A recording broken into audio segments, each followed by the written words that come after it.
Under the Thursday night lights of Ranger Stadium, it's high school football on the Rangers Network. Tonight, Smithson Valley plays for a 2-0 start to district play against a surging Canyon Cougar team, which is undefeated through the first month of the season. From Spring Branch, Brant Freeman alongside Brian Hill, and Brian, Smithson Valley has won 2 straight, but they'll be tested tonight against a Cougars team that has been putting up some big numbers on offense. Yes, sir. Canyon, they got dynamic playmakers on both sides of the ball, particularly offense, and it starts with their quarterback, number 2, Deuce Adams. As a junior, he's been putting up really good numbers, and he's a playmaker back there, and he's got some guys to throw to on the outside that are pretty dang good too. So it'll be a test for the Ranger defense tonight for sure. Now that said, we will see Smithson Valley's offense on the field first. The Cougars have won the toss, and they have elected to defer, so we will see Chase Sedlick and Smithson Valley's offense to start the game.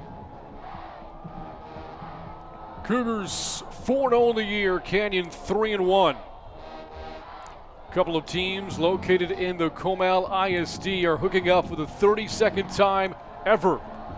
And this game is underway. Good return, man. Bofitas from his own 7-yard line. Got tripped up short of the 20 as we look at a very familiar face for Brian, his dad, head coach Larry Hill in year 30 at Smithson Valley. Yeah, he's been there a while. Obviously, first season 93 and year number 30 this year. Been doing a long time, and not only him, there's a lot of guys on the staff that have been around a long, long time too. That he'll be the first to tell you has been, just as big a part of the success of the Ranger program. Guys like Coach Worsty and Coach Olbert, Coach Touton, all those guys have been around for a long, long time as well. Now, currently there is a delay in the game as one of the Cougar return men was down on the kick coverage team. Owen Gray looks like he's able to get up, and there's his head coach to his left, the coach for the Cougars, Travis Bush, who was on the staff at Texas State. Brian, when you played college football. Yes, sir. He was the offense coordinator and quarterbacks coach there, and I'll tell you what, he's done a great job with his Canyon program, and not surprising at all that they're off to the start that they are. Him and his staff do a great job. Smithson Valley's offense on the field to start this game. And the game's first play is a run right up the gut. Doug Lance is the first carry for Smithson Valley, a team coming off a 21-13 district opening win over Wagner last week. They swept a recent 2-game road swing wins over East Central and Wagner. And the offense got some big plays again this past week. Brian, TJ Hunt, Weston Ross, and Braden Bofitas, some long touchdown plays for the Rangers. Yeah, there's definitely some playmakers on the offensive side of the ball. Those guys trying to get them in their hands early and often. Second down play, quick screen. That's Bofitas. A nice run after catch. Tackle to the play by Aiden Muckenfuss. First pass of the night for Sedlick on target. And Brian, you played the position. I'm sure you look at quarterbacks with a closer eye as you look at Bofitas' numbers on the season. What's impressed you about Chase Sedlick so far this year? Well, I think he's doing exactly what he needs to be doing. Obviously, Smithson Valley's offense isn't one that's going to throw it 40, 50 times a game, so he's not going to put up astronomical numbers, but he's making the throws he needs to make and making the plays he needs to make. Last pickup there, good for 20 yards for first down yardage. This one will lose yardage. And so Smithson Valley behind the chains after getting to the first down. It's second down and long. Yeah, De Hoyos came in at running back there. Obviously, he's a playmaker, trying to get him on the field in both offense and the defensive side of the ball. That time, good play by the linebacker, back fitting there, was able to run him down. Now we're kind of behind the chains, second and long situation. That's Lane Buteau there for the Cougars, third-year varsity player. Has had a great career for Canyon. Second down and long, Sedlick into the flat on the swing pass, Kyler Clark. And Clark spilled out of bounds. And now Smithson Valley is faced with third down and long. Yeah, good play, getting the quarterback on the move there, getting outside the pocket just in case that thing's covered. He can take off run and try to get a little bit back. Good, nice, easy pitch and catch. Kyler getting as much as he can get. And so now it's at least third and somewhat manageable so that you don't have to take a shot deep up the field to try to convert. Numbers on the air for Chase Sedlick. His career record as a starter, 5-1. So far, 3-1 this season. On third down, Sedlick, a strike caught by TJ Hunt. Hunt gets a block from Clark. Hunt inside the 20. TJ Hunt is gone. Touchdown, Smithson Valley, 57 yards. What a catch. What a catch by TJ. Anytime you go up over the middle, you know there's probably a safety looming, probably going to take a shot. That time looked like Canyon safety tried to play the ball and just missed it, and TJ went up and high pointed it. Like you said, good block from Kyler to kind of spell him the rest of the way, and big play for the Rangers. 5th touchdown catch on the year for TJ Hunt. He has now scored in 4 straight games. Longest catch of the season, that one good for 57. Sinlick's 8th touchdown pass of the year. The point after from Amaya makes it 7-0, Rangers on top. On 3rd down, the hookup, Sinlick to Kyler Clark. And that set up the play after the touchdown to TJ Hunt. And Smithson Valley on top 7-0. And for the Rangers, that was a 5-play drive, eating up a little more than 80 yards, 87 on that drive. And now we're going to see the Cougars offense come out, and you get the sense, Brian, this could be a high-scoring type of game the way the Canyon likes to play.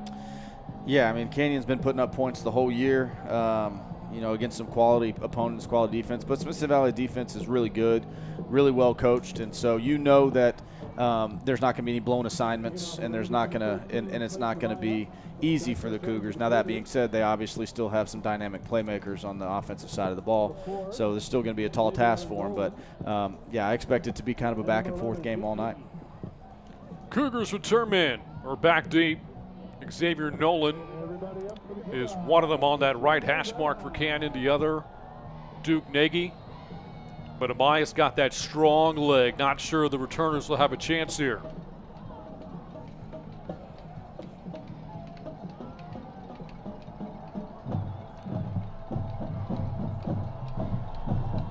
A couple of District 12 5A teams going at it early in district play, both playing for 2-0 starts.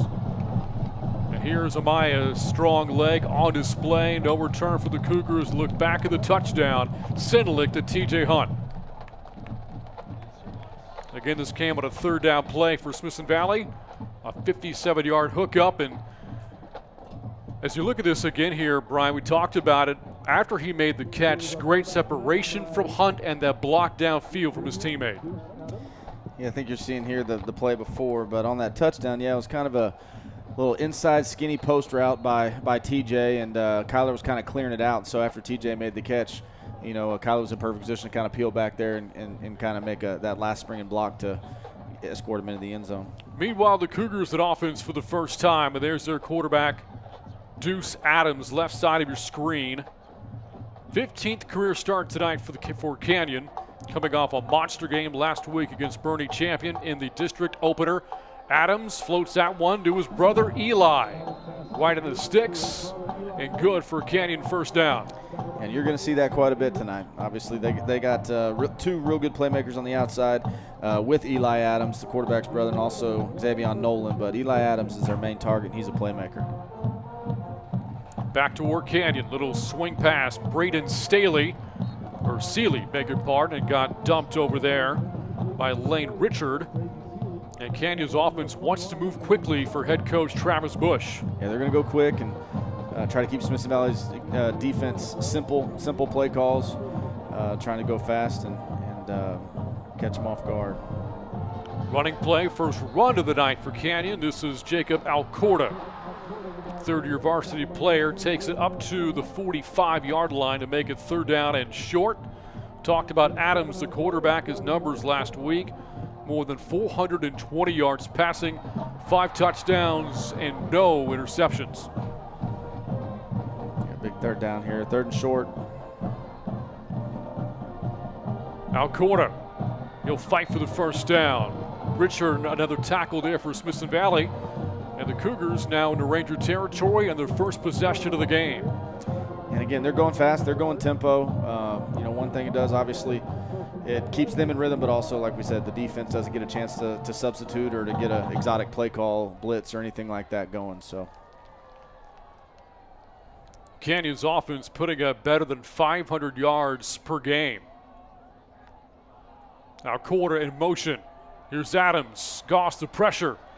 breaks a tackle. Adams still running to the outside, slides down with Dudzikowski in pursuit, and there Deuce Adams showing off his legs. Yeah, and that's what he can do. Even, he can make what could amount to a bad play into a positive play right there. Looks like a couple Rangers had an opportunity to take him down, and he turns into a 6-yard gain. A team that can move the chains. Last week against the Chargers, this offense picked up 28 first downs. Off the play fake, quick pass, Nolan slips one tackle and then brought down inside the 40, but a first down on the first catch of the night by Canyon's leading receiver, Xavier Nolan. Yeah, Nolan not a big, tall receiver, but he's thick and stocky, and when he gets the ball, he can make you miss, and he's also a dynamic playmaker for him on the outside. He really tore up the Chargers last week. Adams gets away from Dudzikowski, throws low for Nolan, but caught just shy of the 30-yard line. Last week for Nolan, 12 catches, 274 yards, scored 4 times. Yeah, it's a pretty good night. A lot of people would be happy if they had that in a season, but he got it in one night. And like you saw in that last play, Deuce Adams there, two Rangers almost had a chance to sack him, still able to get away and complete a pass, and that's what he gives you. Each team of possession so far, Rangers scored on theirs. Canyon trying to respond. Here's the pressure, Adams into the turf with a lineman down for the Cougars. That's Mason Timmerman on the turf here for Canyon. A few flags out. Looks like it's probably going to be intentional grounding. Ball didn't get to the line of scrimmage, and the running back wasn't really anywhere in the vicinity, so it looks like there's going to be a grounding there as well. Right now, the training staff for the Cougars out to look at Timmerman, a senior offensive lineman. And there he is up, sprinting almost to the sideline. Good sign if you're Canyon.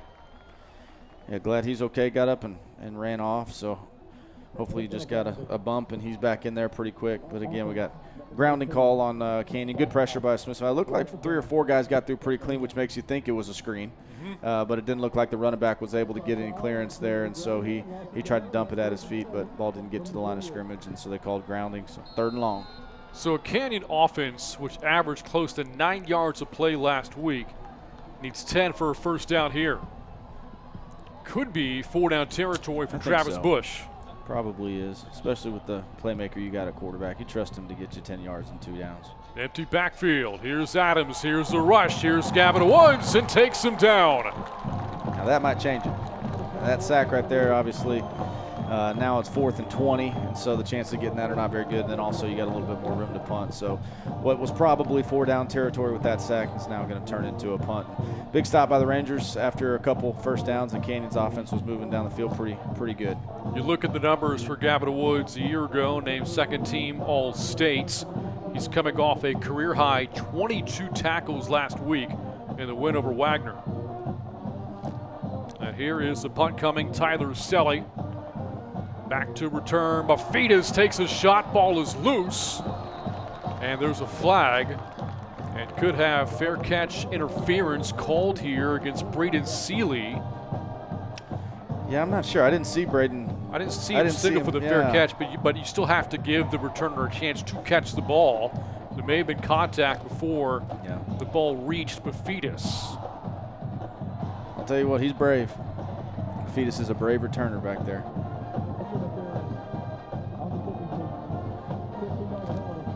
15-yard penalty, 2nd flag of the quarter against Canyon. Now look at this again.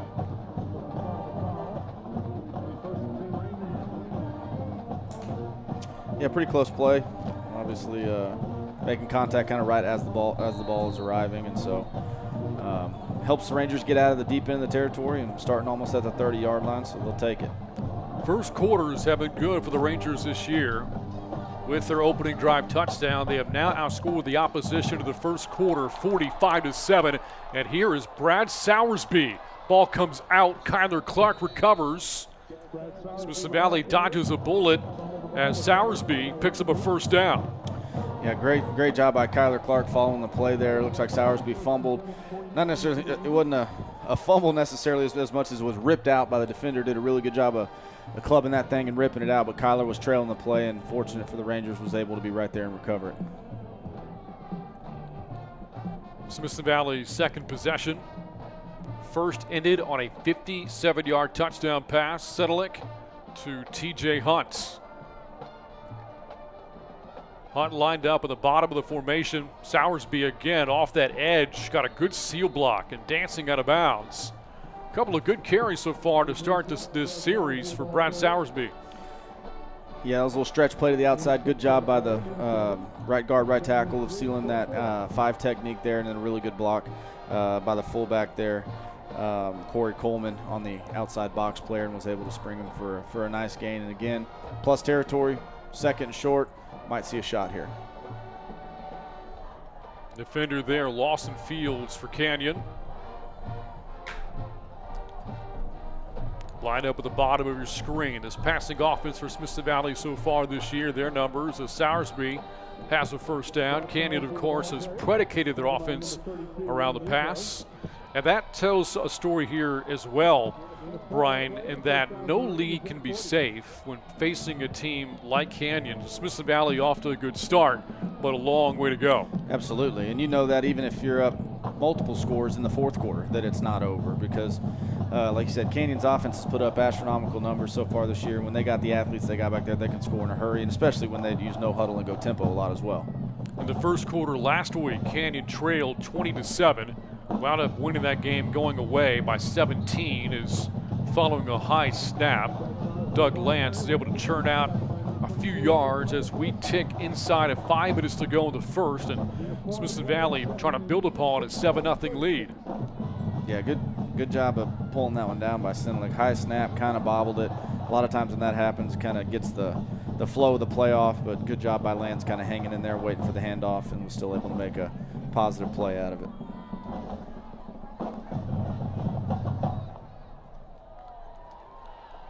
Clark in motion. Here's Bafidas on the sweep and got corralled short of the first down as we look at Smithson Valley's offensive line. The big guys up front, Owsley, Thomason, Anderson, Back, and Tyler Stone. And do note that Larry Hill has shuffled the deck a little bit, an injury to Gunnar Hansen. Thomason has moved from right tackle to left guard now, and that has led to some other changes up front. Yeah, Ty Stone started the season at center, and he kind of moved back to his home port right tackle where he played tackle last year, and those guys are doing an outstanding job up front. Third down, and great penetration to the backfield. That's Aiden Muckenfuss, the tackle there for the Cougars. The stop of De Hoyos, 4th down, and likely we'll see Larry Hill keep his offense on the field. Yeah, it's the same play that was on the first drive that was tackled for a loss. Muckenfuss, backside linebacker, kind of back fitting it and coming behind the play and able to track him down from the backside. So now you got 4th and 4, 4th and 3. I'll see what they do here. Hunt, the big catch on the first drive at the top of your screen. Weston Ross, who had a 60-yard touchdown catch last week, lined up to the left of Sedelic. Off the play fake, looking for Ross, throws a strike, and Ross hauls it in just short of the 20-yard line to move the sticks. Yeah, a little about 12, 14-yard out route there. Great job. Got Sedelic out on the move. He stopped, flipped his hips, and delivered an on-time ball to the outside where only his guy can get it. And there's Weston Ross, who really majors on defense but comes over on the offensive side of the ball as a playmaker on both sides of the ball as well. You'll see a lot of gold accents, by the way, throughout Ranger Stadium. Saw that there for the cheerleaders. You'll see a lot of gold T-shirts and attendance and some signs as well. This is Childhood Cancer Awareness Night at Ranger Stadium, the reason for all the gold regalia. Here's Clark on the screen, a block from Hunt, trying to get to the outside and got banged out of bounds by Ray Stanley. Good drive so far, Smithson Valley. Now inside the red zone, inside the Cougars 20. Yeah, and that short little compressed 2 wide receivers and just catching, instantly getting it out real quick. Kind of an extension of the run game, right? Just a way to get your athlete the ball out on the edge, out in space. Good job of racing to the sideline and picking up 5. You know, doesn't look like much, but if you handed the ball off on first down and got 5 yards, then it's a successful play. And so that's kind of, in their minds at least, an extension of the running game. And there you see all the gold worn by the students here at Smithson Valley. Coach Hill's team on the move inside the 20-yard line, second possession of the game. Here's Senlick, and it is De Hoyos who is wrapped up from behind. On the tackle, Daniel Perez, one of several veteran defenders on this Canyon defense, as Smithson Valley faced with third down. Looks like about 3rd and 2. And again, you wonder, I mean, obviously this is well within Amaya's range of his leg, but you wonder what Coach Hill's thinking. Does he want to, knowing the explosiveness of Canyon's offense, try to, maybe go for it on 4th if they don't get it here to try to go up 2 touchdowns, or that'll kind of dictate the play calling here, I think, a little bit, whether he's thinking it's 3 down or 4 down territory. De Hoyos off that right side. Goal to go for Canyon on a good run play. Tackle there made by Jamin Gilbert for the Cougars. And a good run from De Hoyos as well off that right side. I tell you what, Lance as well, obviously, but De Hoyos, when he gets in there, he's a load. He's a load as well. He's not one to try to make you miss too often. He's going to lower his shoulder, and that's perfect for that 3rd and short yardage type situation. He's going to make sure he lowers his shoulder and gets what he needs to get that first. That catch you saw from Ross was the 4th down conversion, which has helped keep this drive alive. And now Smithson Valley will call for a timeout. 57 seconds to go in the opening quarter. A 7-0 Ranger lead. Well, again, this is the 32nd all-time meeting between these two. Rangers have had the upper hand of the series over the years, on top 20 games to 11. But the streak, Brian, is 17 straight for Smithson Valley over Canyon. The last time the Cougars beat the Rangers, you have to go all the way back to 1995. That was season 3 for your dad as head coach, and here we are now, 27 years later. Yeah, I mean, obviously they haven't played every single year since then, with the classifications moving and sometimes being 5As, the other one being 6A, 4A, before they made that switch. But obviously they're, it's a big game. Just, obviously the Rangers will say it's a big game because it's the next game, as they always say. But there's no doubt that anytime you're playing a opponent that you know well, and kids probably know each other real well growing up, playing on same Pop Warner teams and stuff like that, definitely adds a little bit to the game, a little bit to the rivalry. Out of the timeout, 1st and goal. De Hoyos gets a block from Hunt and then got shoved out of bounds. Stanley there for the Cougars. Also in on defense there for Canyon was Kendall Arambide. 2nd and goal now.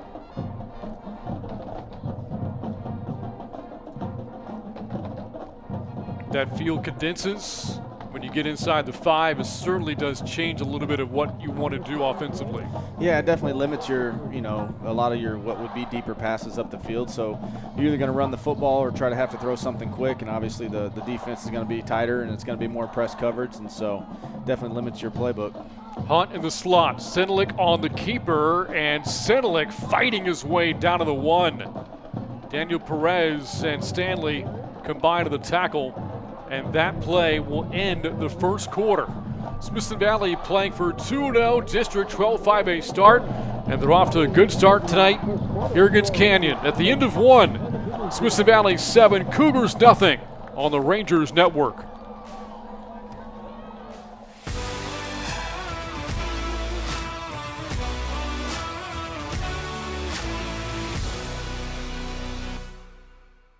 Fisher's Neighborhood Market is the only stop you need before and after game time. Get everything you need, plus a whole lot of things, well, you just want. Fisher's Neighborhood Market. Food, fuel, fun. Family time, anytime, always worth every dime. On our way to Chicken E, unbelievable sweet tea. Express tenders, they're the best, not to mention all the rest. Chicken E's the place to go for all of us in the know. Plenty of size to make a meal. Chicken E is for real. Follow me to Chicken E. Gotta have their sweet tea.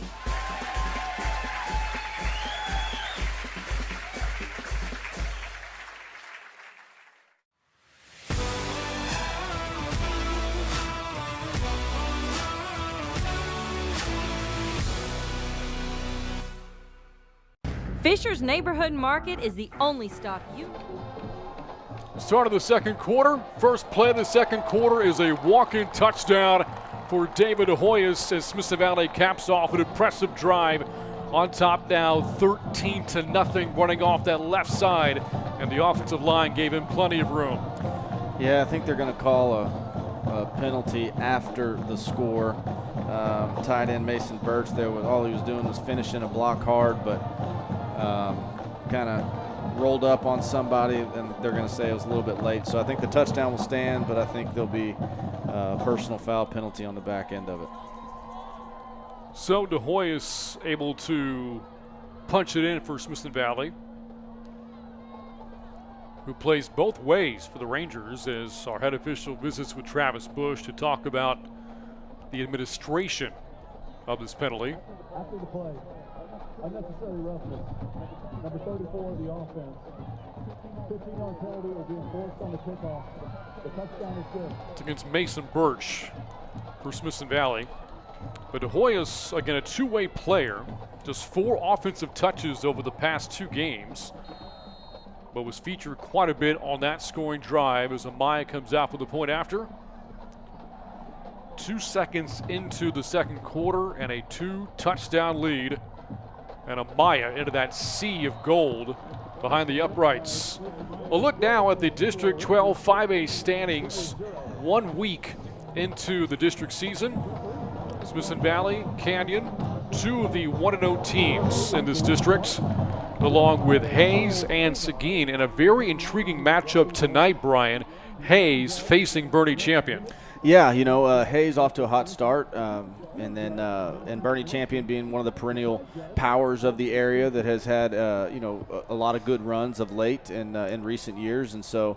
You know, obviously Canyon beating Champion last week in a tight ball game. It'll definitely be interesting to see Hayes and Champion tonight, 2 teams that are going to be definitely fighting tooth and nail for one of those playoff spots. You know, I keep saying tonight, as you did just now, yeah, keep getting tomorrow. fooled. This is Thursday. Those Yeah. 2 teams play tomorrow. You look back at the finals from last week. These Cougars, a 49-32 win over Champion. The Rangers, of course, beat Wagner 21-13. Seguin took care of Lehman 39-7.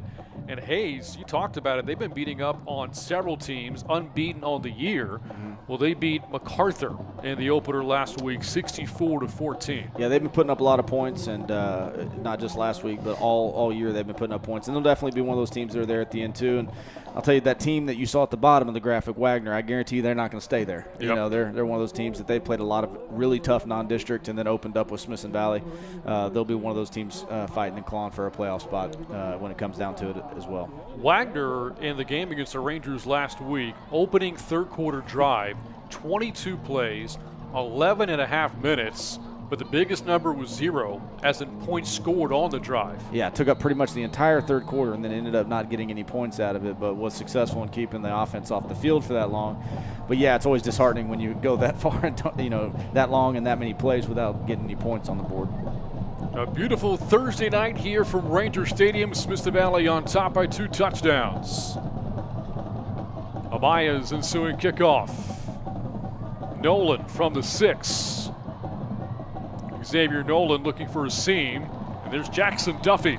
Had the game-sealing interception last week against Wagner. A special teams play, and now we'll see Canyon's offense coming out. And their first drive, started very well for them, Brian, but then stalled around midfield. Yeah, they are going fast, and it always takes a little bit to get used to the pace of the game, and you rep it all week, no huddle and hurry up and everything. Until you actually get in the game and see the opponent do it, it'll kind of catch you off guard. But they settled in and was able to make a few big stops and sacks to stall the drive.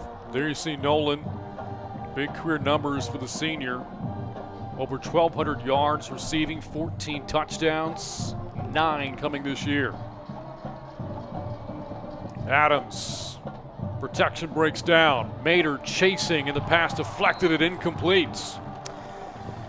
Good pressure up front by the D-line. They did a little twist inside game to try to flush him from the pocket. A lot of times that's not good when he gets to flush the pocket, but that time they had Gavin Woods, the middle linebacker, as spying on him and was able to force him and get up and get a piece of that pass. Saw a shot there of his brother Eli. There is the Adams family dynamic in this Canyon program. The 2 brothers, teammates, and their father, Mike, is the team's passing game coordinator. Himself was a star receiver in Texas back in the mid-1990s. And there's a brother-to-brother connection there. Good tackle by Zach Gingrich after the completion to Eli Adams. Now, Dad Mike has been a little bit tougher on Eli because Mike himself played receiver, so a little tougher on the receiver son than he is the quarterback son.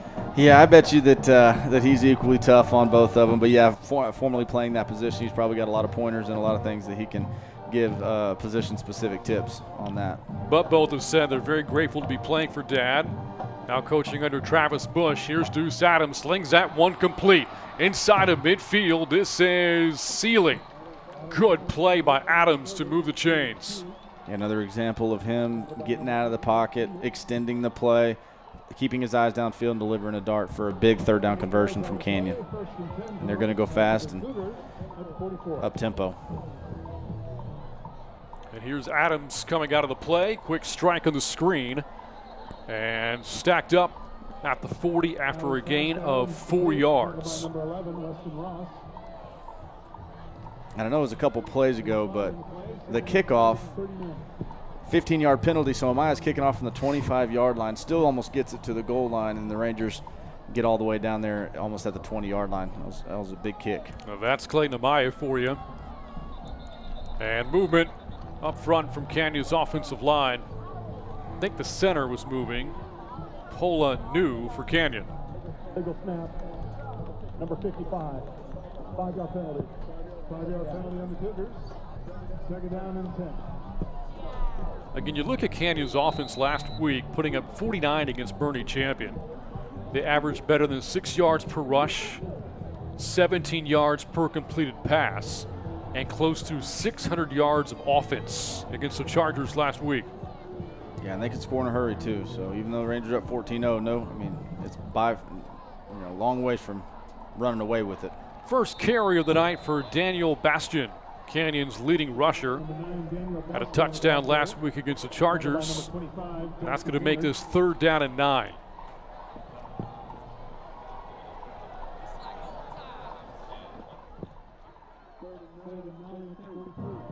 Penalty putting Canyon a little behind schedule here. Now faced with 3rd and long. Smithson Valley showing blitz. Adams pressured throws, incomplete. Looking for Nolan, and it was that inside pass blitz that forced a quick throw. Yeah, it was that time Ranger defense, the 2 interior D linemen kind of spread out in what we call 3 techniques, outside shades of the guards. Both linebackers walked up on the line of scrimmage, and Gavin Woods came free and got a lot of pressure in his face. Good job of pulling up and not risking a roughing the passer penalty, but in his face enough to make that ball sail a little bit. And so now Canyon will punt for the 2nd time tonight. Clark and Bafidis back deep. Punt from Selly. And that's going to take a Ranger roll into the end zone for a touchback. So Smithson Valley coming out on offense for the 3rd time tonight so far. Brian 2 for 2 touchdown drives. Yeah, the offense has looked really good and converting on some big conversions, 3rd down conversions, and getting down inside the red zone. It's been a number of playmakers as well. It hadn't been just one guy spreading the ball around, seeing Kyler Clark catch it, Bafidis, TJ Hunt with obviously the big touchdown, then getting in the running game, Lance, De Hoyos, even the sophomore Sowersby has been in there. So a lot of different guys touching the ball, and they've all been effective. Sedelic so far for the Rangers, 5 of 5 passing, 96 yards, and the touchdown to TJ Hunt.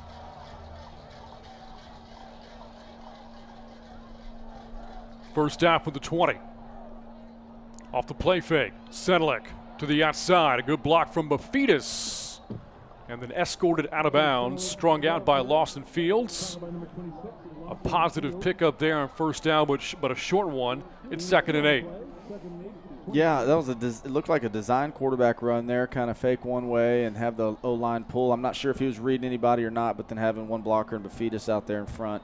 Again, even though it didn't get a whole lot of yards right there, it serves well to let the defense know that is a possibility. Quarterback pulling it and keeping himself and keeping the backside of the defense honest. Sedelic only threw 10 passes last week against Wagner. Against Smithson Valley didn't have the ball a lot with Wagner's ball-controlled offense, but still managed to throw for more than 160 yards, more than 20 yards per completion. Some big plays for this Ranger offense over the past 2 weeks.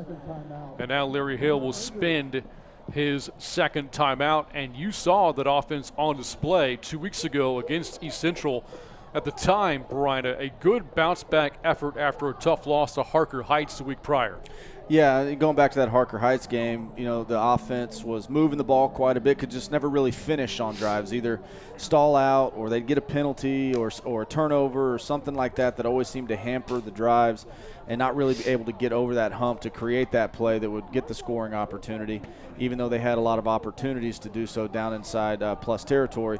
But it was good to see the next week coming back against East Central. And we're in a lot of those same similar type of situations to where, you know, it's third and medium, or they get inside the opponent's 30-yard line and they get a penalty, but able to overcome that. And I think that game against East Central definitely helped the confidence of the offense moving forward. And now you're starting to see, you know, overcoming some of those things that maybe early on in the beginning of the season, you know, a penalty, it might have killed the drive, but now they're extending it and converting on big third downs and turning the ball over less. Well, look at this Canyon defense. Offensively, the Cougars have been so good this season, but this has been a unit you can score against. They're giving up about 36 points a game, 14 so far for Smithson Valley. Second and long. And this is Lance picking his way through Canyon defenders. And a first down pickup for Doug Lance, who's had a good night so far. Yeah, good little counter play there, guard and tackle pulling, and was able to kick it out. And then Lance able to make a good cut, get back behind in the backside A gap, and was able to pick up a big first down. It's always good to go out and get that first down of a drive, you know, knowing that you're not going 3 and out, giving the defense a little bit of break, especially how dynamic you know the other offense is. Anytime you can extend drives, go on long drives, get first downs, it's not only going to give you confidence, but it's going to help out that defense as well. Going to flip it to Bafidis. Bafidis cutting it inside along that hash mark near midfield for a first down at a gain of 16. And technically, that's a pass. And so that's, you know, Senelik right there loves those. You know, all of us old quarterbacks, little flip right in front. So technically, that's a forward pass.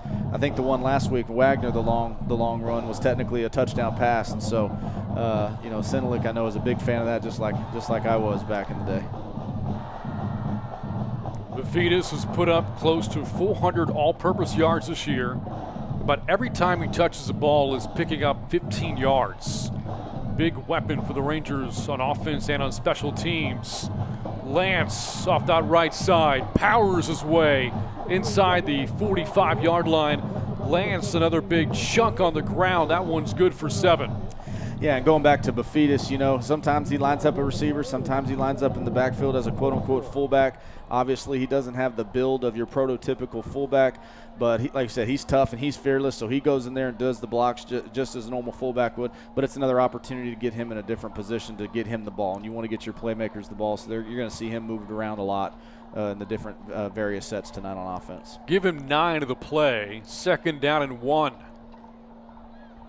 Heavy dose of Doug Lance. And Lance inside the 30, still trucking down to the 28-yard line. And Smithson Valley is now grounding or pounding the Cougars on the ground on this drive. They've consumed some clock. They're eating up yardage. Productive series so far. Yeah, the Smithson Valley offensive line is as we know, they're big and they're physical, and they're having their way right now, moving some bodies around. And obviously the running backs are seeing the cuts and having good runs, but a lot of that getting big holes created by that offensive line up front. A lot of credit to those guys. If you're Canyon, keep in mind, Smithson Valley has given up a grand total of 6 second-half points this year. Lance inside the 25 into the 23 for 5 more yards. I don't think we've seen anything negative on the drive for the Rangers so far. Yeah, not this drive. And really the only plays that you have seen was those 2 outside zone plays where the linebacker kind of backfitted and got De Hoyos around the ankles. But ever since then, you've kind of noticed Smithson Valley has been more downhill attack oriented and not necessarily running lateral or side to side, kind of coming straight downhill with either some ISO plays or some counter plays, hitting in the A gap and able to really use the strength of the offensive line to get movement and open up those interior holes. Halfway point, second quarter, all Rangers so far. A stretch play, that is Sowersby Sowersby staying on his feet. Bouncing off initial contact. There is a penalty marker, though. This might come back. Yeah, usually when the back judge throws it, you got something in the area of holding. I didn't see one, but the flag's in the middle of the field, and obviously outside zone was down here, so it must have been behind the play quite a bit, but looks like that'll set the Rangers back, I'm guessing.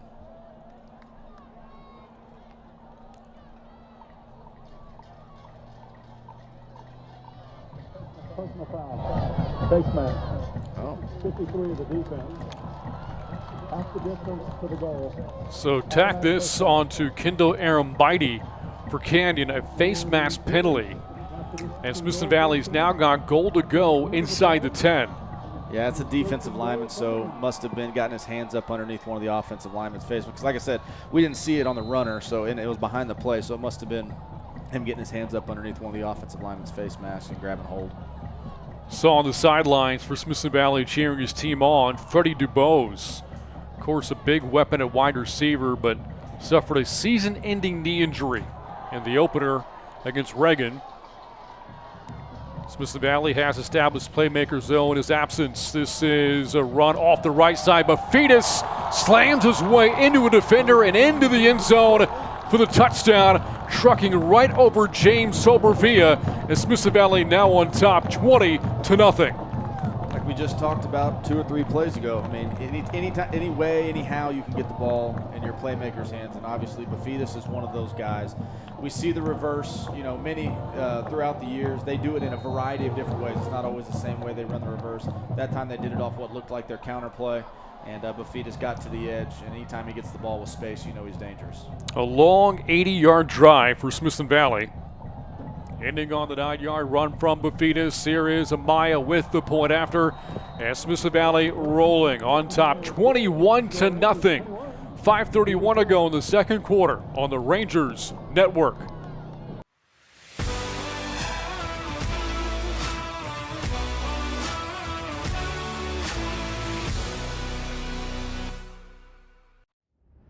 Fisher's Neighborhood Market is the only stop you need before and after game time. Get everything you need, plus a whole lot of things, well, you just want.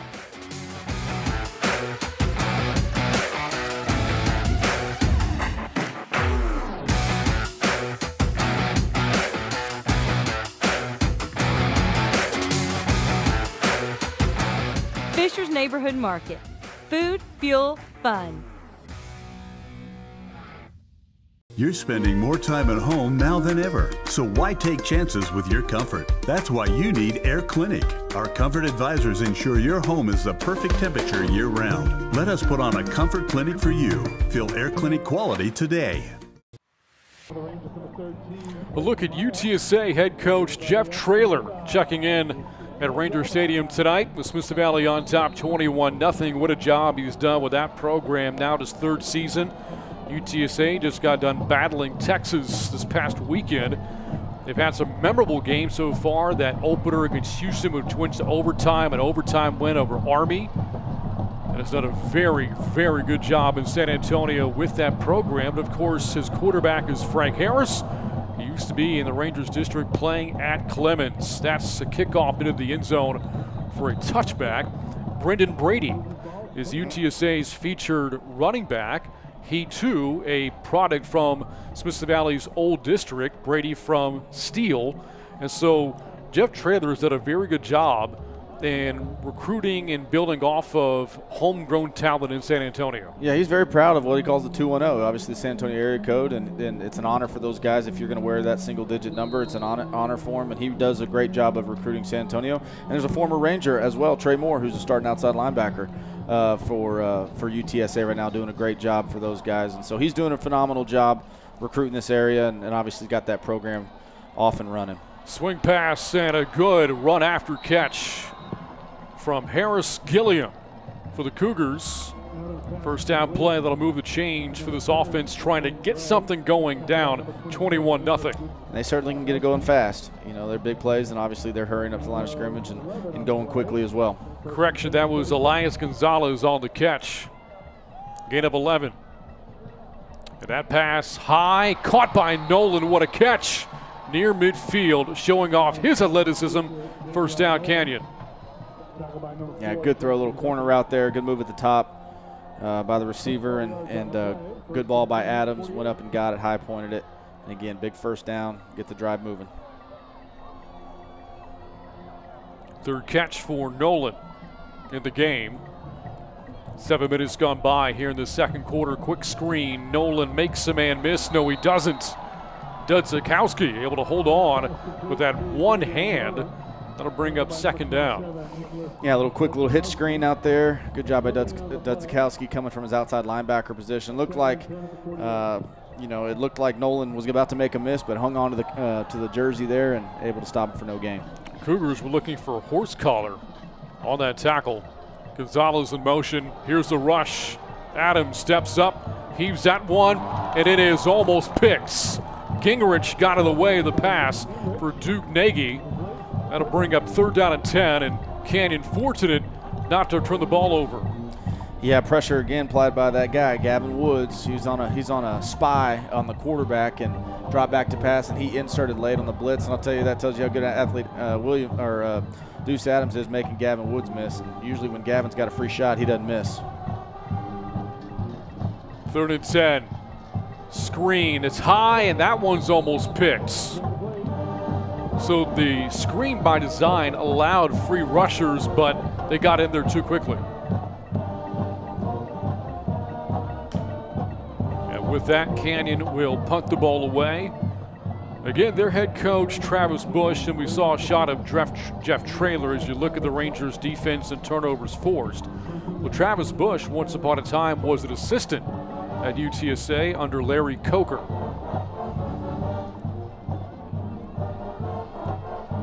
Bafidas back to return.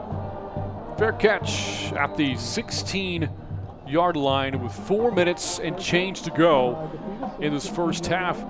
And the biggest task Smithson Valley was up against tonight, Brian, was slowing down this Canyon offense. And so far, an hour or so, or close to it, of real time, they've been up to that challenge. Yeah, Canyon has a couple times, gotten a few first downs, feel like they're about to get things going. Seems like the Ranger defense has always found a way, at least in these first 3 or 4 drives, to make that big play to kind of get them behind the chains as opposed to letting them stay on schedule, and doing a great job of stiffening up and giving the Ranger offense the ball back, and Ranger offense has been efficient as well. So about as good a start as you could hope for, but obviously a long way to go. Keep in mind the Cougars have erased deficits several times this year. An unbeaten team, 4-0 on the season. This is De Hoyos, and brought down to the outside by Joseph Painter. As we wind inside of 4 minutes to go in the first half, keep in mind that we will see the Cougars at offense start the third quarter. Yeah, Smithson Valley offense kind of taking their time here. Again, you want to make sure you get that first down with just under 4 minutes to go before half. You don't want to turn it over or get a 3-and-out real quick and give that explosive offense another possession right before the half. So you're going to do your best to not only get some yardage here, but also take some time off the clock. Reese Anderson is down here for the Cougars. Again, Canyon has shuffled the cards a bit on the offensive line. Tyler Stone began the year at center for Smithson Valley. He's been moved to right tackle where Colton Thomason was. He is moved to left guard where Gunnar Hansen was. And with that, Anderson now the team's starting center. Team trainer Brian Zettler looking right now at Reese Anderson. If you're just catching up, Smithson Valley 3 possessions so far, 3 touchdowns. TJ Hunt, 57-yard touchdown catch. 1-yard touchdown run, David De Hoyos, a 9-yard run from Braden Bafidas. And that has been all Smithson Valley as you see Stone.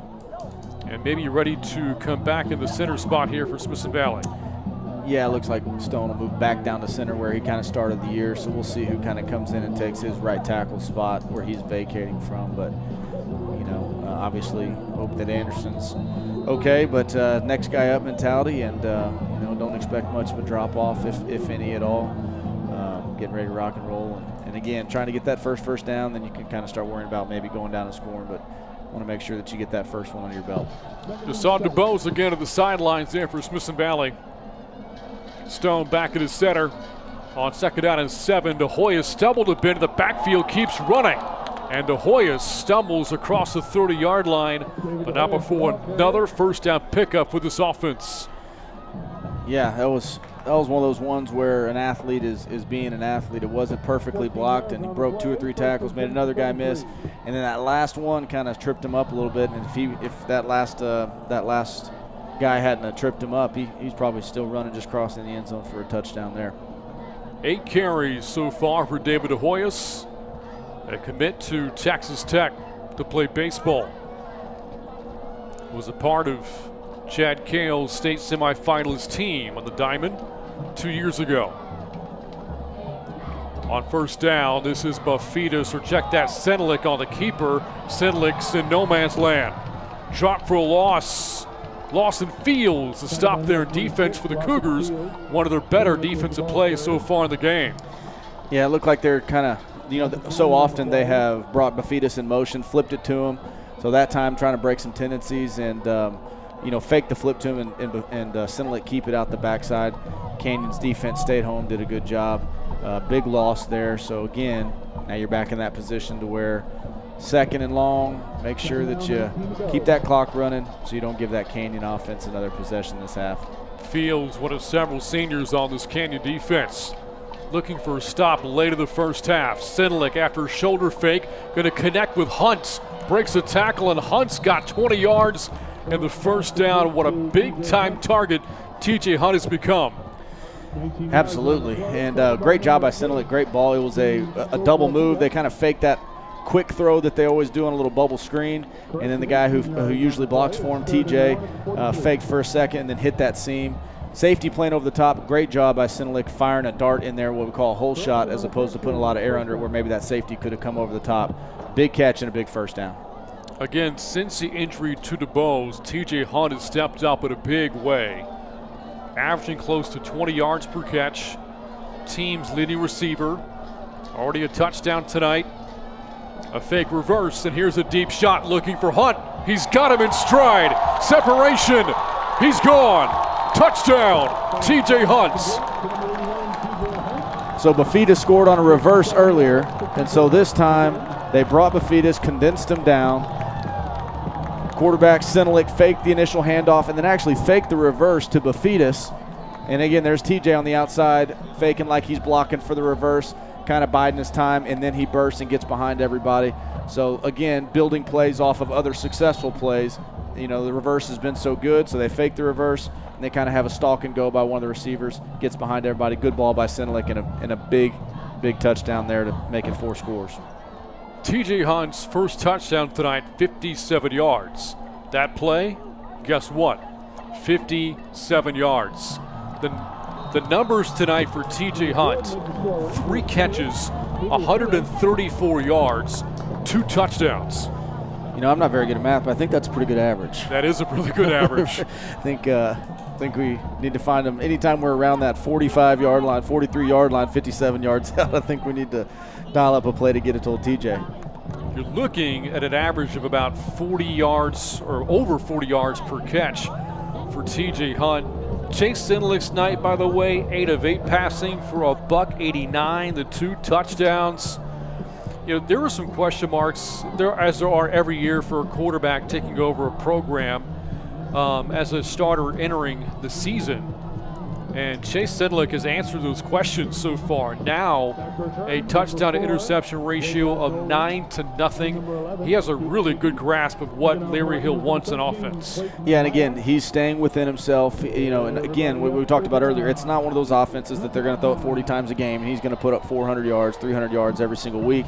But he's staying within the system, making the throws when he needs to, and then when they have an opportunity like what you just saw to take a big shot down the field, then he's making those throws as well. And the biggest one that you mentioned was the 0 interceptions. He's taking care of the football, not turning the ball over, and making sure that he's reserving the right to punt because he knows that he's got a really good defense on the other side of the field, not giving the other team any easy turnovers that could turn into points. It has been a flawless night so far for the Rangers offense and defense. Pitching a shutout, on top by 28. And I think that ball touched Nolan, picks it up, And Nolan's not going to reach the 15-yard line. It's been that kind of night for Canyon. But again, we talked about it earlier. Just because Canyon is down 28-0 doesn't by any stretch of the imagination mean this game is over. Obviously, they still got a minute left here with all of their timeouts, and we know how quick they can move. But then also they get the ball coming out in the second half. And so what you can't do here is Smithson Valley, give them that momentum, let them score here, and then what you call double dip, get one at the end of the half, get one at the beginning of the half. Need to finish out the half strong by the defense here. A team that's putting up nearly 50 points a game. Going to be tough to shut them out. Final minute, second quarter. Adams, little screen over the middle. Alcorta. And Alcorta is stopped after he reaches the 27 to move the sticks. Nice little drive starter there by Coach Bush. Good call. Little screen, knowing the Ranger defense is super aggressive and the D-line getting upfield. Nice little screen to get a first down and get the drive going.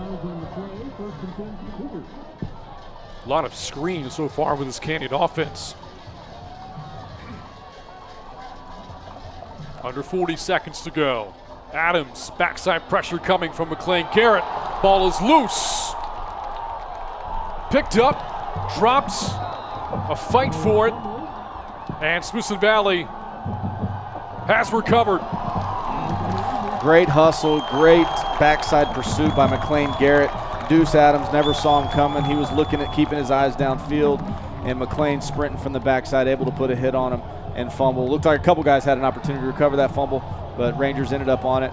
And now again, 27 seconds with still one timeout. You know, with the great leg of Amaya, you know, you have at least a field goal opportunity here. So don't be surprised to see some shots into the end zone by the Rangers here, trying to get one more before the half. You saw the information, the Rangers forcing 3 turnovers last week. First one of the Knights, 8 now forced this season for Smithson Valley, with one timeout in their back pocket, trying to add on a 28-0 lead.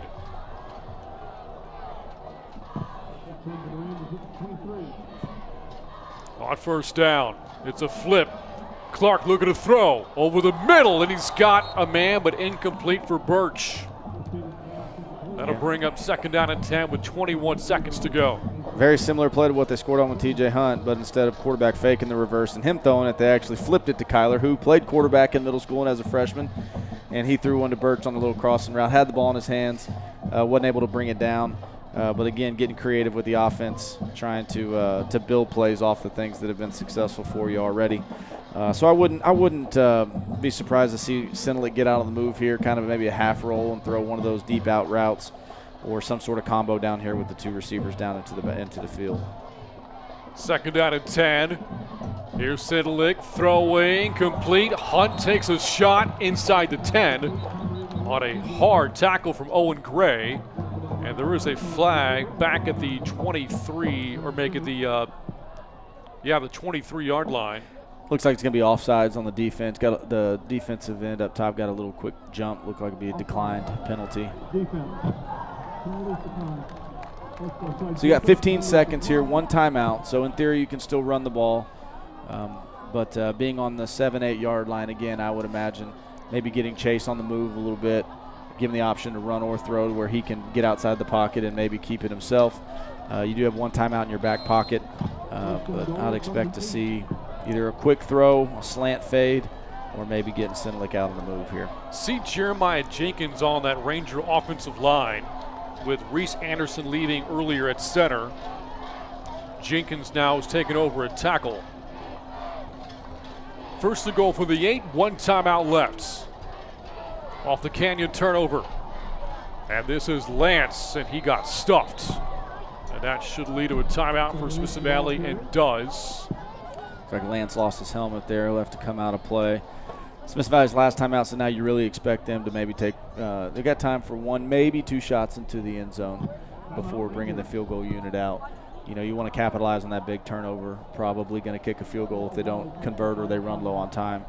But you can pretty much guarantee that there's going to be some sort of pass into the end zone here unless Sinalik scrambles and makes something happen himself. Smithson Valley and the Cougars, in fact, the entire 12-5A district is on a bye next week. So Canyon, or rather the Rangers, won't play again for 2 weeks. And next up for Smithson Valley on the schedule, Lehman. Right here at Ranger Stadium, first Friday of October. And they hope to have a shot to go to 3-0 in District 12, 5A play then. Lobos 2-2 so far this year. And coming off a district opening loss last week to Seguin. And the game against Lehman, one we'll have for you right here on the Rangers Network. For the Cougars after tonight, and they get their bye week on the road again 2 weeks from tomorrow at Hayes. Yeah, they open up with a really tough schedule. Obviously, a really good Bernie champion team that they were able to beat last week, and then Smithson Valley, and then another potential playoff team in Hayes. And so they kind of run the gauntlet in the beginning of district, playing some really tough opponents on the front end of their schedule. There's Larry Hale inching closer and closer to 300 wins. What a milestone that would be. And perhaps to do it all with one program. A win tonight puts them at 278. Smithson Valley out of timeouts. 10 seconds left. Sinlick throwing. Hunt. Third one tonight. Touchdown, TJ Hunt. Great throw by Sinlick. It's a designed back shoulder fade. So has less trajectory on it, kind of throws a dart to the backside shoulder, purposely making the receiver slam on the brakes and open up and catch that ball. Really good route by TJ. Really good throw by Sinlick. And again, that's huge, getting another touchdown before the half off the big turnover caused by McLean Garrett. Beat the coverage from Tapua Hananda as Amaya comes out for a 35-0 lead. And you could not have scripted a better first half if you're Larry Hill and the Rangers. 6 seconds to go in the half, leading 35-0. The defense pitching a shutout. The offense 5 for 5 in possessions and touchdown drives. This has been complete domination by the Rangers. It has, and I don't think any of us quite expected this. We knew that obviously Smithson Valley is playing with a lot of confidence right now, but Canyon coming off some of those big wins that they've had, knew they were playing with confidence as well. And I know it sounds like a cliche, okay, they're up 35-0, but again, this game is not over. With the explosiveness of Canyon's offense, them getting the ball coming out of the half. Obviously, they've got a big uphill climb. Long way to go, but if any offense can do it, then it's certainly this offense, with the talent that they have. But yeah, it's about as good a start as you can hope for. Again, the Rangers Navy blue have had the Cougars number 17 straight wins, likely looking at 18 straight. They've not lost to their Comal ISD counterparts since 1995. Nolan back to return the kickoff. An offense which has done so much this year has been blanked by the Rangers. Last possession ending in a turnover. It's been a tough Thursday night so far for what is a very good football team of the Canyon Cougars. Here's Amaya's kick, a squib picked up with a 40 and down right away with 5 seconds to go. Yeah, obviously Amaya's got the leg to get a touchback. What the hopes is there that you kick it past that first level on a little squib kick, get it to one of the fullbacks there, and he has to field it and take some time off the clock. Unlucky bounce there, got it right into somebody's hand real quick, and he was able to fall on the ground, giving them a little bit of time left with 5 seconds left here. Be interesting to see whether they just run out the clock or whether they try to take a shot downfield.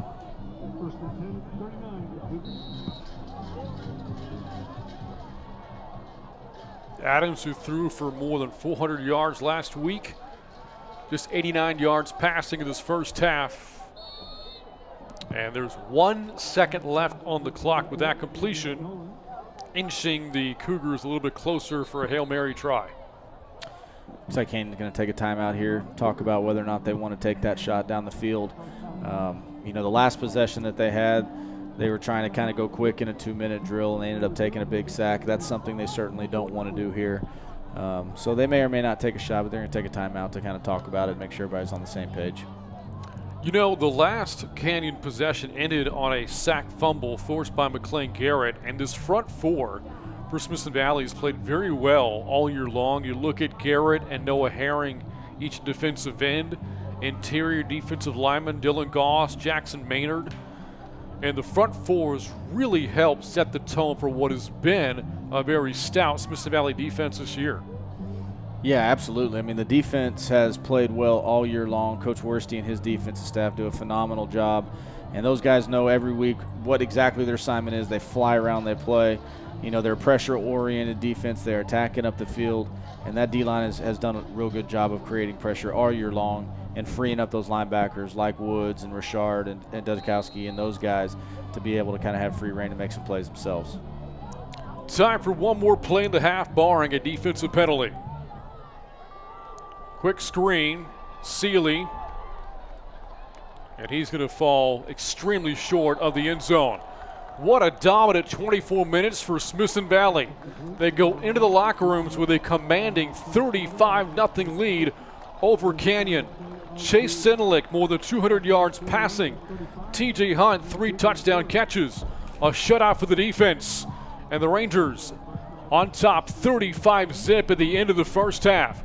Halftime coverage coming up. You're watching Smithson Valley High School football on the Rangers Network.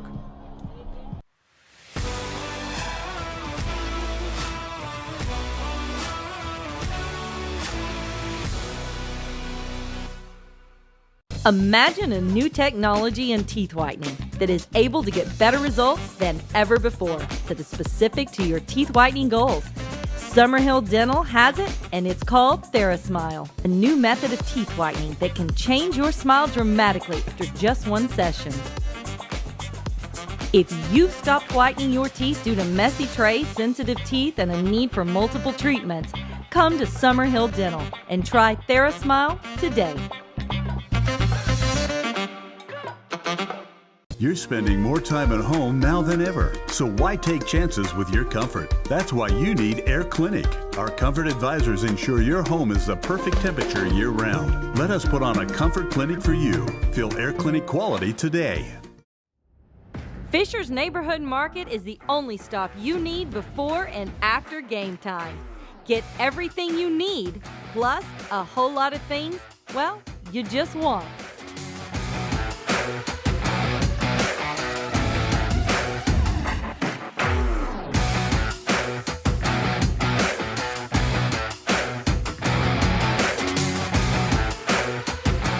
Fisher's Neighborhood Market. Food, fuel, fun. 2 bits, 4 bits, 6 bits, $1. All for the Rangers, stand up and holler! Ow! No, what's wrong? I really hurt my leg. That's horrible. Wait, Elle's dad sells insurance. Maybe he can help. I wish he could, but... My dad has his life insurance with Jeremy Fuller State Farm Insurance. Yes, but... My mom has her homeowner's policy with Jeremy Fuller State Farm Insurance also. I know my uncle says he only trusts Jeremy Fuller State Farm with his auto insurance needs. Guys, wait! We do so many great coverages, but just not cheerleader legs. Hey, that's okay. It's all better now. Let's start from the top, but with a little change. 2 bits, 4 bits, 6 bits, $1. All for Jeremy Fuller State Farm Insurance, stand up and holler! Yeah!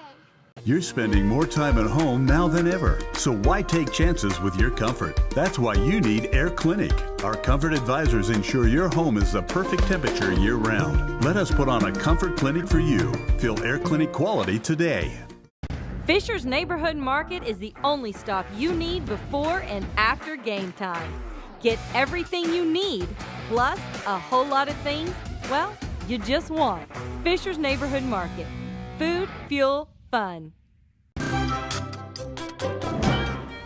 Hey, Principal Wall, how have you been? Really good, except for this. Well, we specialize in wart and mole removal and acne treatment and skin allergy testing and skin cancer screenings, but I've never seen anything like this before. Hey, Dr. Miller, come check this out. What? What? Is it getting worse? Blue coloring, raised, multiplying like crazy. Do you know what it is? I haven't got a clue. This man has SV Rangeritis. SV Rangeritis? Yes, it's when you have so much school spirit, it just bursts through your pores. This may be the worst, the best I've ever seen. How can I cure this? Cure it, you spread it.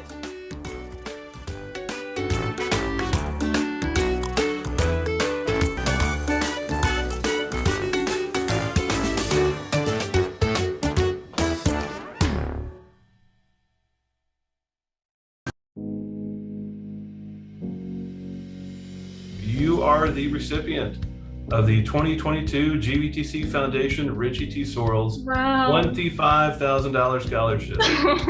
Congratulations. Thank you so much. I really appreciate this. Absolutely. Well, we receive a lot of applications for our scholarships, and it's really, we always say this, it's amazing to read through the applications every year. What you've done and what you represent is absolutely outstanding.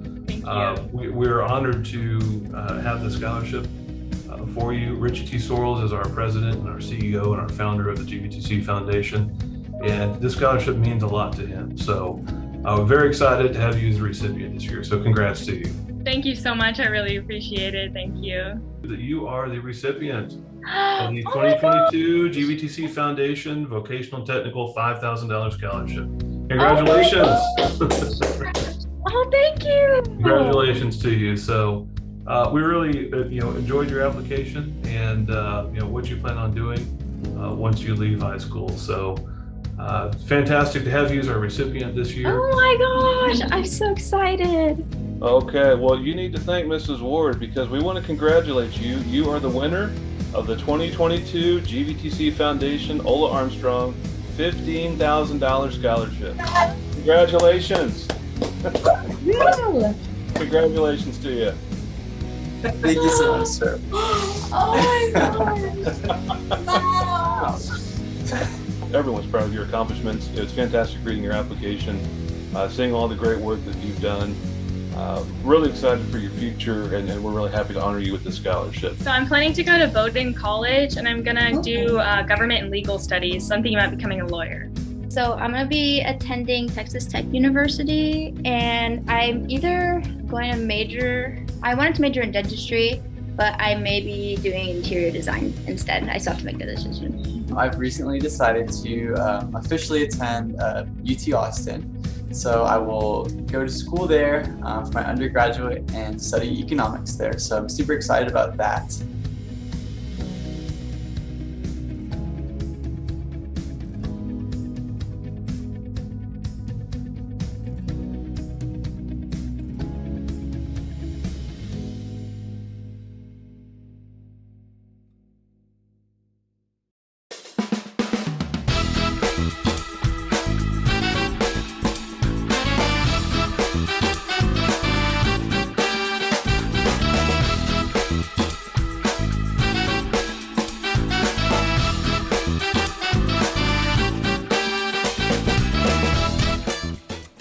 Hello everyone, welcome back to another Discovery Kitchen. My name is Sylvia and I'm a registered dietitian. And today we've got our Mario with us. Yes, I'm Chef Mario and I'm here with you today wearing my cowboy boots and my hat because we're smoking today. Today we're gonna barbecue and we're gonna turn around and create some neat things, and Sylvia's gonna tell you about that. Yes, our theme this month is gonna be, 2 months during the summer is summer fun. So during the summertime you're with your family and your friends and you cook recipes and things that are gonna be shared with other people. So we're gonna be making his famous brisket. He's gonna show us his rub, and we're gonna show you how to prepare that. And then also a side to go with that, it's gonna be a creamy coleslaw. The Comel creamy coleslaw. Yes. And just so you don't choke, nobody in the audience chokes, including maybe that person. We have lemonade. We have summer French lemonade that's very delicious, blueheads. Yes. So here we go. So we're gonna start with our coleslaw. So the first thing, we're gonna chop our cabbage. Cabbage, and it is a hard vegetable, so you have to be you have to be careful. You have to wear a safety glove, and somebody recently learned to wear a safety glove. Yes, I currently have a safety glove at home now. Because you can and will cut yourself. I don't want to chop my fingers. Now this will render about, what did we say, 16 healthy servings. So you may want to save the other for another occasion. They last pretty good. Yes, cabbage actually lasts in the fridge for about 2 to 3 weeks because it's such a hardy vegetable. That's why it was hard to cut. So it lasts longer. And there's other colors right there. We have green, cabbage, red, and purple.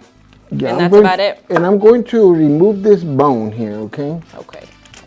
This bone is hard. Yes, the inside. So I'm removing that.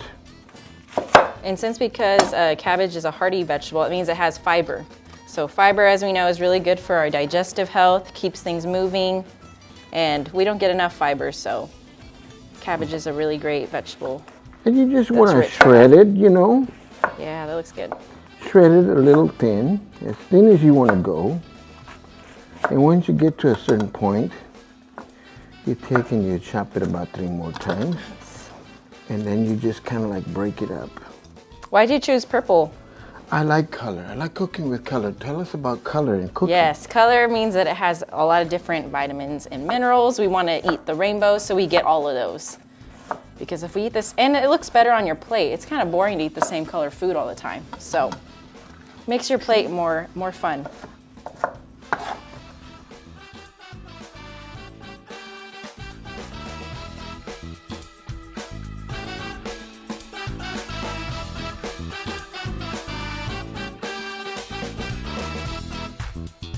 And so normally our coleslaws are savory, right? They put mayonnaise in it.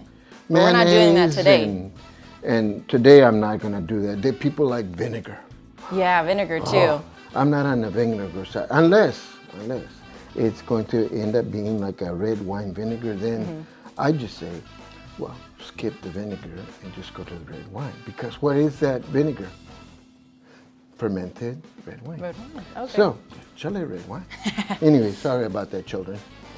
Oh my goodness. Let's see.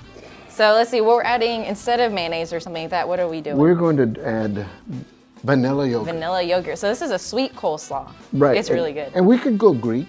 Could go Greek, yeah, Greek yogurt. So Greek yogurt has more protein in it than a normal, just standard yogurt. And because it would have protein in it, then yes, it would make it gluten thing. No, that's a different thing.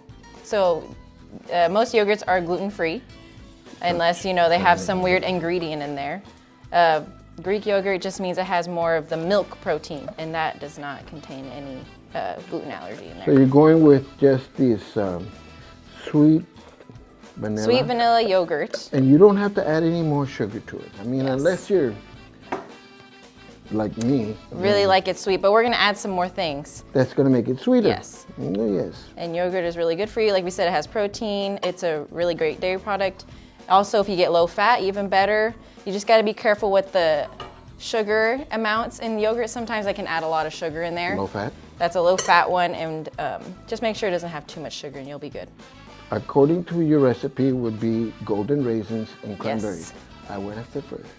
I added a little bit of currants, okay? So Currants. They're really tiny. Tiny, tiny little bad babies.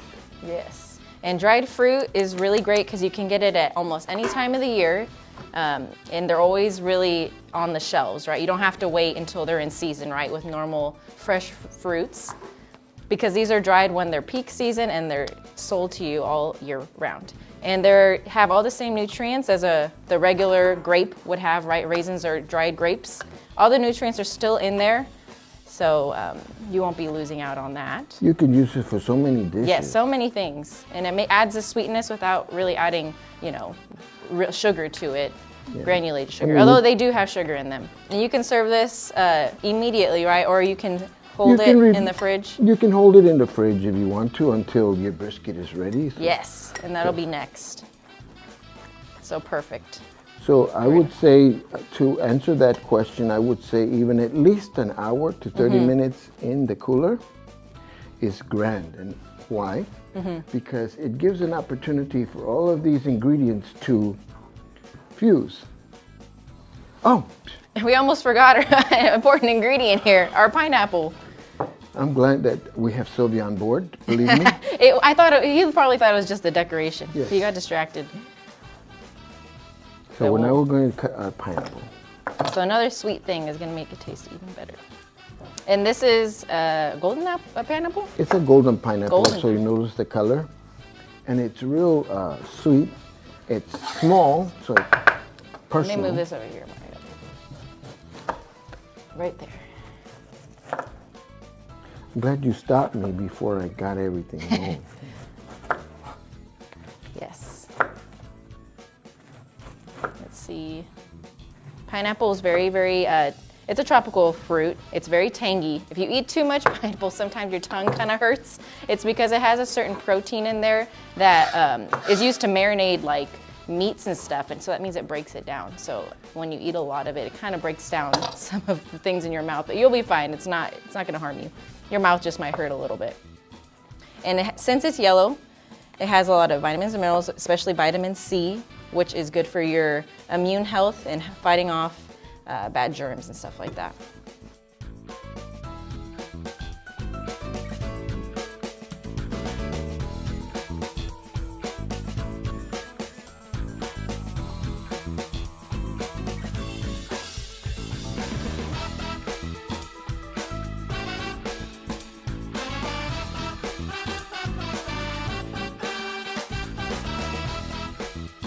Awesome, and we'll enjoy those later. Later on.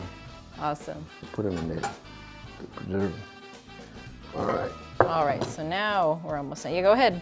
You have gloves on. I have my gloves on. I'm gonna do the little mixing here.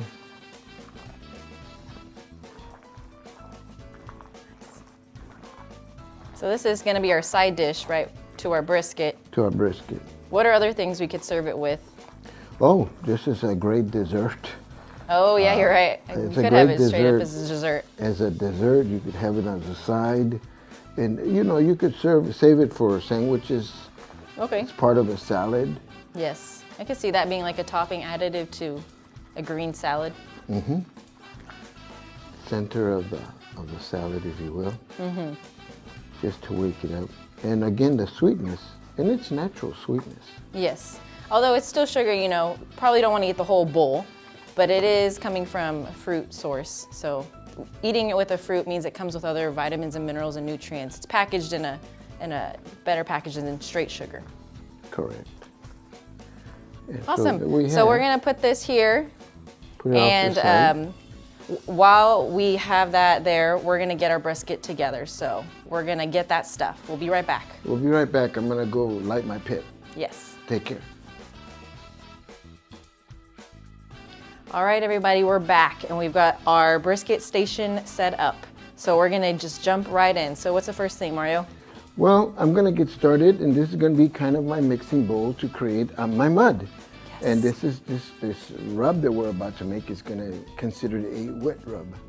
What makes it dry or wet? What's the difference? Dry would be the dry ingredients. Just no wet. No wet products. So Okay, so what's that? Some comino. Comino. So Okay. we got some cumin in there. Cumin. The cumin in there. We got some brown sugar. Okay.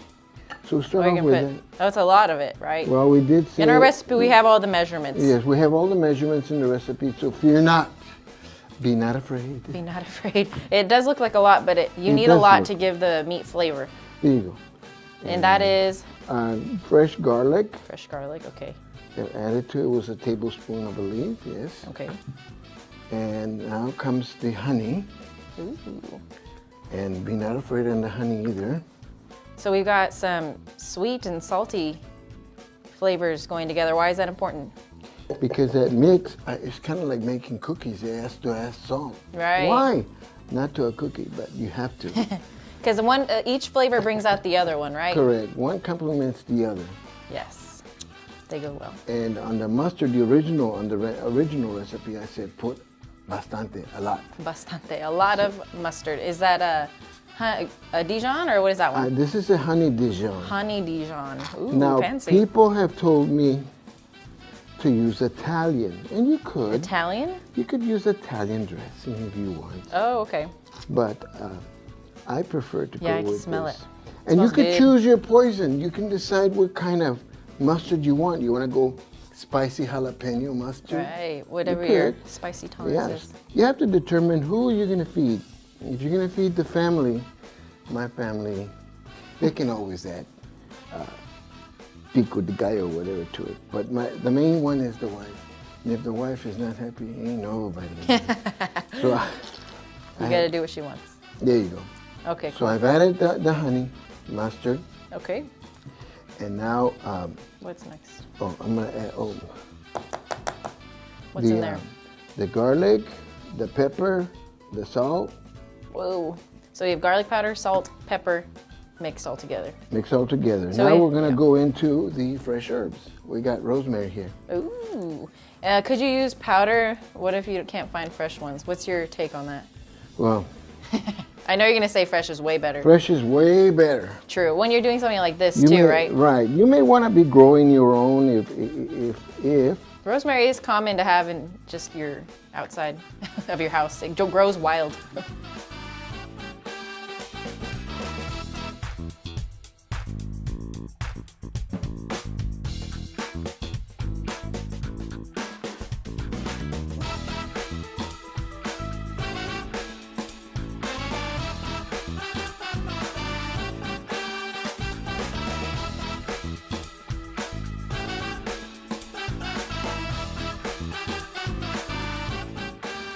And since somebody in this room, I'm not going to say, they said it was very easy to do the mix. Oh, to mix it together? We're going to have that somebody. I had said, it's going to be easy. We'll see. We'll see. Well, then the last thing is olive oil.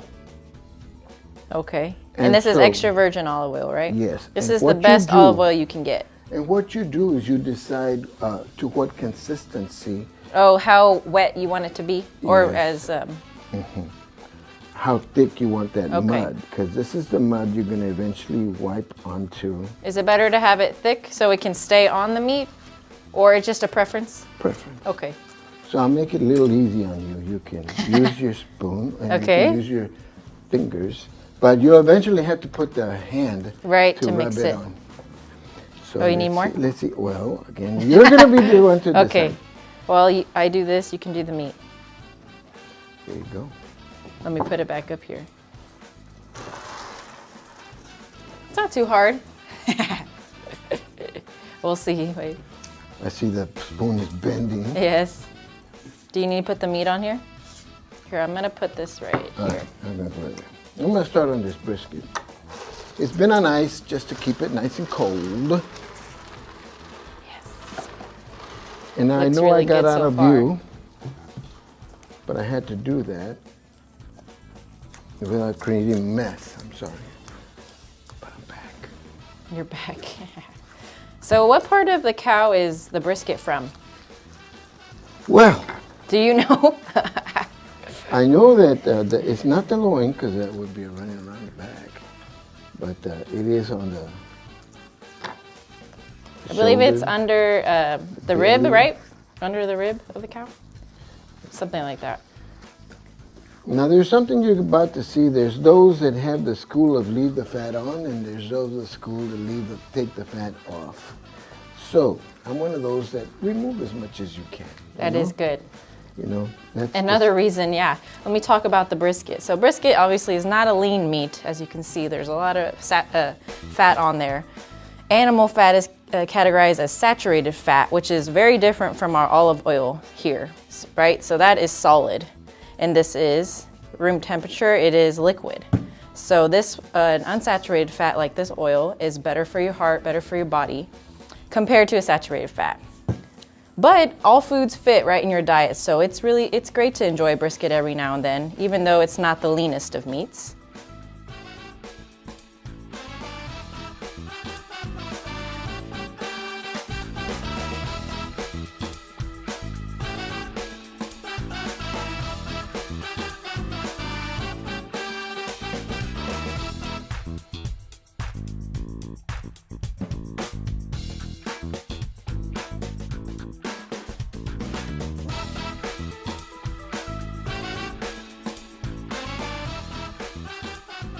All right, so let me get my foil Okay. coming off and back on camera. Now, on foil, don't get that flimsy stuff. So I can't say brand names, you know, but Don't get that flimsy stuff. There's heavy duty foil. You want to get that one. You want that heavy duty stuff. Yes, it's extra thick. So it'll hold all this stuff together and not rip. Correct. And you want to double wrap that. Okay. So we're about to do that. So you want to cut it like you're not paying for it, you know? Use a lot of it. And since there is some fat on this one, there's no meat on that. I mean, no fat. Put the fat on top. Fat on top, because that way it melts on top and goes and gives it flavor. Well, you don't lose the flavor as easy. Watch out for those things.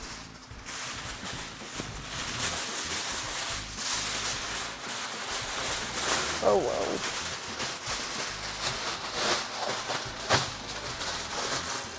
There you go. Okay, one more trim, and then you can have at it, Miss Sylvia. Okay.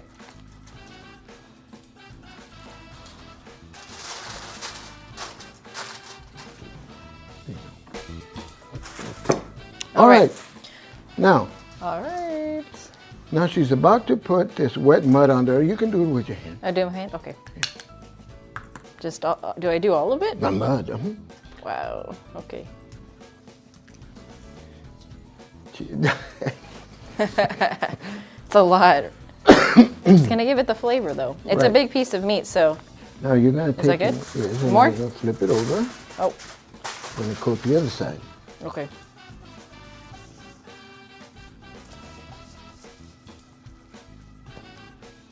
Here we go.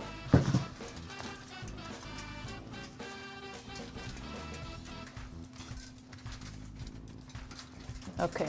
All right, excellent. That looks good. So now that you've done that, we're going to wrap this up. Okay. And it's ready to go Oh, in look. the pit. Good thing we have a second piece of foil. Yes, you want to have a second piece of foil because you just never know.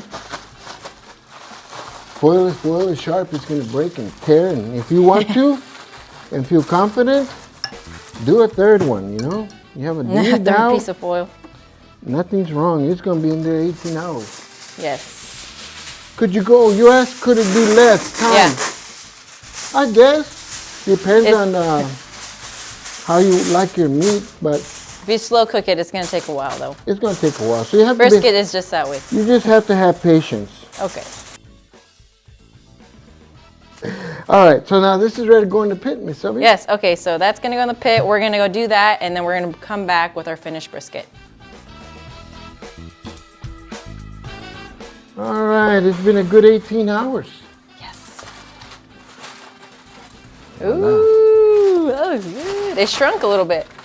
Yeah, well, they were, yes. You know, that's the whole thing. Can you imagine people look at these briskets, they're about like this, right? Yeah. But they don't realize, they say, oh, that's going to be enough. No, Yeah. it will shrink because a lot of it is fat. Yeah, you're right, yeah. So, Fountain you away. take, Oh, wow, yeah, you can see that. The thick layer of the rub we put on. of the carne, and what we're going to do. Careful, get it. It does start to fall apart. It's been, you know, in there quite a while now. So, Do you want to put it on the cutting board? yes. Let's take it off that thing. Danke schön. So now I'm going to take and trim some of this. But here's what I usually find is best. When you cut brisket, you go against the grain, right? Yes, you need to go against the grain. Very important. And notice that as we're going to cut, people will ask you for lean and for thick. For lean or, yeah, okay. Okay? Which part? Well, this is more lean. This Okay. is more juice. Juicy. Non-lean.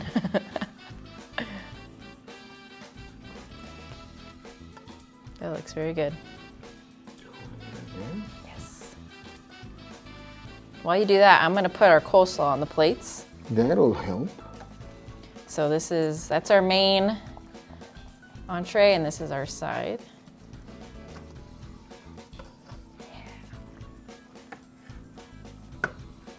Awesome, looks great.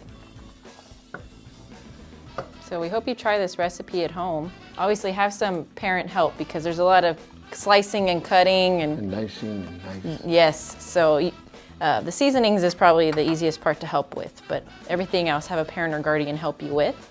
And the coleslaw is really easy to make. We hope you try it this summer and you share it with your family and your friends.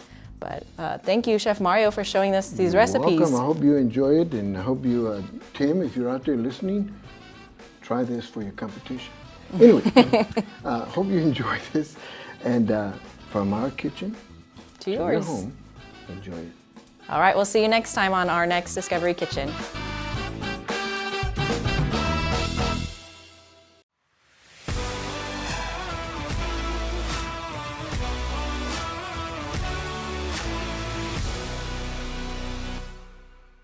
Imagine a new technology in teeth whitening that is able to get better results than ever before that is specific to your teeth whitening goals. Summerhill Dental has it, and it's called TheraSmile, a new method of teeth whitening that can change your smile dramatically after just one session. If you've stopped whitening your teeth due to messy trays, sensitive teeth, and a need for multiple treatments, come to Summerhill Dental and try TheraSmile today. You're spending more time at home now than ever, so why take chances with your comfort? That's why you need Air Clinic. Our comfort advisors ensure your home is the perfect temperature year-round. Let us put on a comfort clinic for you. Feel Air Clinic quality today. Fisher's Neighborhood Market is the only stop you need before and after game time. Get everything you need, plus a whole lot of things, well, you just want.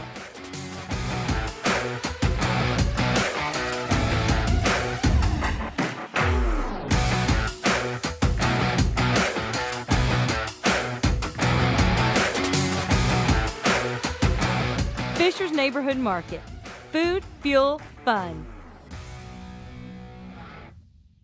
2 bits, 4 bits, 6 bits, $1. All for the Rangers, stand up and holler! Ow! No, what's wrong? I really hurt my... What a first half for Smithson Valley. 35-0 their lead. And Brian, you look at the Rangers, explosive offensively, a big first half specifically for the passing game. Yeah, Sinalik and his main target, TJ Hunt, 3 touchdowns there in the first half. I think Sinalik doesn't have any completion yet so far, and most importantly, no turnovers, and offense is rolling, and defense is doing a good job of holding the explosive Canyon offense to a shutout and giving the Rangers plenty of opportunities on the offensive side of the ball. 3 touchdown passes for Sinalik, all to TJ Hunt, 2 of them for 57 yards. Hunt's first half, 5 catches, 156 yards, and the 3 touchdowns. Third quarter underway with the Rangers firmly in control. Nolan on the return, tackled by Jackson Maynard. And Canyon looking to get something going in the game positively here. And again, a well-coached team by Travis Bush. This is unfamiliar territory for them down 35. Yeah, and it's one of those, it happens, It's one of those deals where everything went right for Smithson in the first half. Not a whole lot of things went right for Canyon. But knowing Coach Bush and his staff over there, they went in, made some adjustments, and looked for them to come out in the second half and play good football. Smithson Valley had 327 yards of offense in the first half. The Cougars had just 95, and the first pass of the half incomplete from Deuce Adams, who was 10 of 14 passing in the first half for 89 yards. Yeah, Coach Bush, first play of the second half, trying to get Deuce Adams out on the edge there on the perimeter with a nice rollout pass. Had a guy open just a little bit high, come behind the chains, and Smithson Valley defense looking to get, build off that momentum and getting a big stop in the first series. Saw his brother Eli Adams, and look at his way here. That one almost picked, and it could have been a pick 6 for Zach Gingrich. And just like that, 3rd and 10 for the Cougars out of the locker room. Yeah, Gingrich read that really well. Kind of just a speed cut out, a little 3-step roll by the wide receiver. Gingrich never really got out of his pedal and stuck downhill and almost had a pick 6 right there. Adams has scored in all 4 games this year for the Cougars, dating back to last year. 9 straight games with a touchdown. Deuce Adams, that one going up high and bringing it down. Nolan What a catch, and a contested one for a first down for the Cougars. Yeah, initial route was supposed to be just about a 10-yard hook route right by the chains. Wasn't open initially, so Adams sprints out, gets out of the pocket, kind of points his receiver up the field, throws at high point, and just an athlete going up and making a play against good coverage. Gain of 25 yards for Xavion Nolan. Here's a run for Jacob Alcorta. Cougars only ran the ball 5 times in the first half. Again, you get behind by a couple of possessions, Brian. It really kind of takes you out of the balance you want to have on offense. Yeah, we know that they like to throw the ball with their explosive wide receivers, and obviously they're a really good quarterback. But you'd like to have the ability to run the ball and go on drives if you need to. Now, being down 35 points, you feel like you've got to score quickly in order to get back in the game. And so look for them to continue in that passing game as much as they can. Second down, Nolan on the screen, and Nolan shoved down by De Hoyos. Yeah, big hit from De Hoyos coming up from a safety spot. Again, nice quick throw out there, nice easy throw. Just like we talked about Smithson Valley early, extension of the run game. Quarterback Adams just kind of fake, quick jab on the handoff, throw it out there, go pick up 5 or 6 yards and make this a third manageable. Deuce Adams, the Canyon quarterback, has not thrown a pick since his season opener. Almost threw one earlier on this drive. Third down at 3, and Bastian well short of the first down. And no sign of Canyon's punt team coming on. Yeah, into plus territory, down 35. You know, you feel like you've got to get something going with the efficiency of the Ranger offense. You don't want to punt it back to them and run the risk of going down even more. So it's going to keep the offense out on the field. Coach Bush going to call a timeout to make sure they got the right play. Obviously, you know, don't have to save timeouts, but it's more important to get some points on the board in this first drive than it is to hang on to your timeouts. So they're going to talk about it and make sure they got the best play call they possibly can for this fourth down. Talked about the Rangers and what they have coming up after the game this week against Canyon on their schedule. The Rangers on a bye next week, and the final 5 games of the year for Larry Hill's team. Smithson Valley will have 3 at home: Lehman, Bernie Champion, and Seguin. 2 on the road, MacArthur and Hayes. And all those games can be seen right here on the Rangers Network. There actually are 2 other district games happening tonight. Wagner is currently in action with the Thunderbirds playing at Lehman, and Hayes is at Bernie Champion. Yeah, I think last time I checked, I think you had Hayes up 21-14 on Champion at halftime, and I think Wagner was up 28-0 on Lehman. So got 3 total matchups here on Thursday night for the district wide. Out of the timeout, Deuce Adams of the Cougars looking for a first down. 4th and 2. Here's the rush, and the pass incomplete. Dudzikowski looked like came in unblocked and forces a turnover on downs. Great pressure by Dudzikowski there. Little play action, trying to get a guy in the flat. De Hoyos came down and was covering it pretty good. If he was able to, if he didn't have Dudzikowski in his face, he might have been able to try to rip it in there and maybe just get enough for a first down, but wasn't able to get all his momentum into that throw because he had pressure in his face, and a big 4th down stop there, and the Ranger defense holding strong again. What a first half for Chase Sedlick. 10 of 10 passing, 211 yards, 3 touchdowns, all to T.J. Hunt. On a quarterback run, Sedlick gang tackled. Got forced back by Aiden Muckenfuss and Lane Buteau. 2nd and 6 coming up for Smithson Valley. Talked about this veteran Canyon defense. 4 players are in their 3rd season of playing varsity football. Daniel Perez and Buteau up front. Muckenfuss at linebacker and Kono Hyatt in the secondary. But this defense has yet to get a stop tonight. Smithson Valley, 5 possessions, 5 touchdowns. Yeah, the Ranger offense has looked efficient, looked good. Good job of mixing up some explosive plays with pounding the ball a little bit. So you'd expect to see a lot of runs this half. And there's Bafidis again. Anytime you get the ball in his hands, he can do something like this. That quick shovel to Bafidis. One of the smaller players in the field, but is not the size of the dog in the fight. It's to find the dog, and Braden Bafidis, a lot of fight in his game so far. Yeah, all about I don't want to undersell him a little bit, but all about 130, 140 pounds of him. He puts all of it behind every single run. You saw that in the touchdown run he had in the first half, actually lowering his shoulder and running over a defender, getting into the end zone, and plays on pretty much all the special teams down there. He's flying around. He'll throw his body around, and however much he does weigh, guarantee you 100% of that weight's flying around as fast as he can somewhere. This is Doug Lance. Lance had 5 carries in the first half, good for 45 yards, and yet another positive play for this Ranger offense. We talked about this, Brian. Not many, if any, tackles behind the line of scrimmage for this Canyon defense. Yeah, and you've seen kind of the Rangers kind of go back to a lot of the interior runs, making sure the running backs are able to get downhill.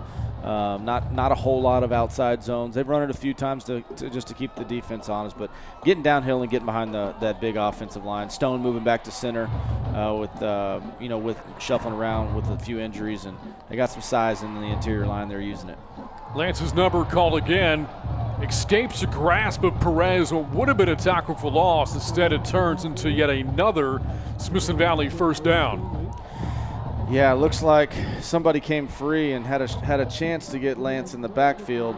Yeah, that was I believe that was number 17, Perez. Had a chance at him in the backfield. Actually made contact 2 or 3 yards deep behind the line of scrimmage. Great job by Lance being physical and kind of shoving off that defender and making a positive yards for first down there.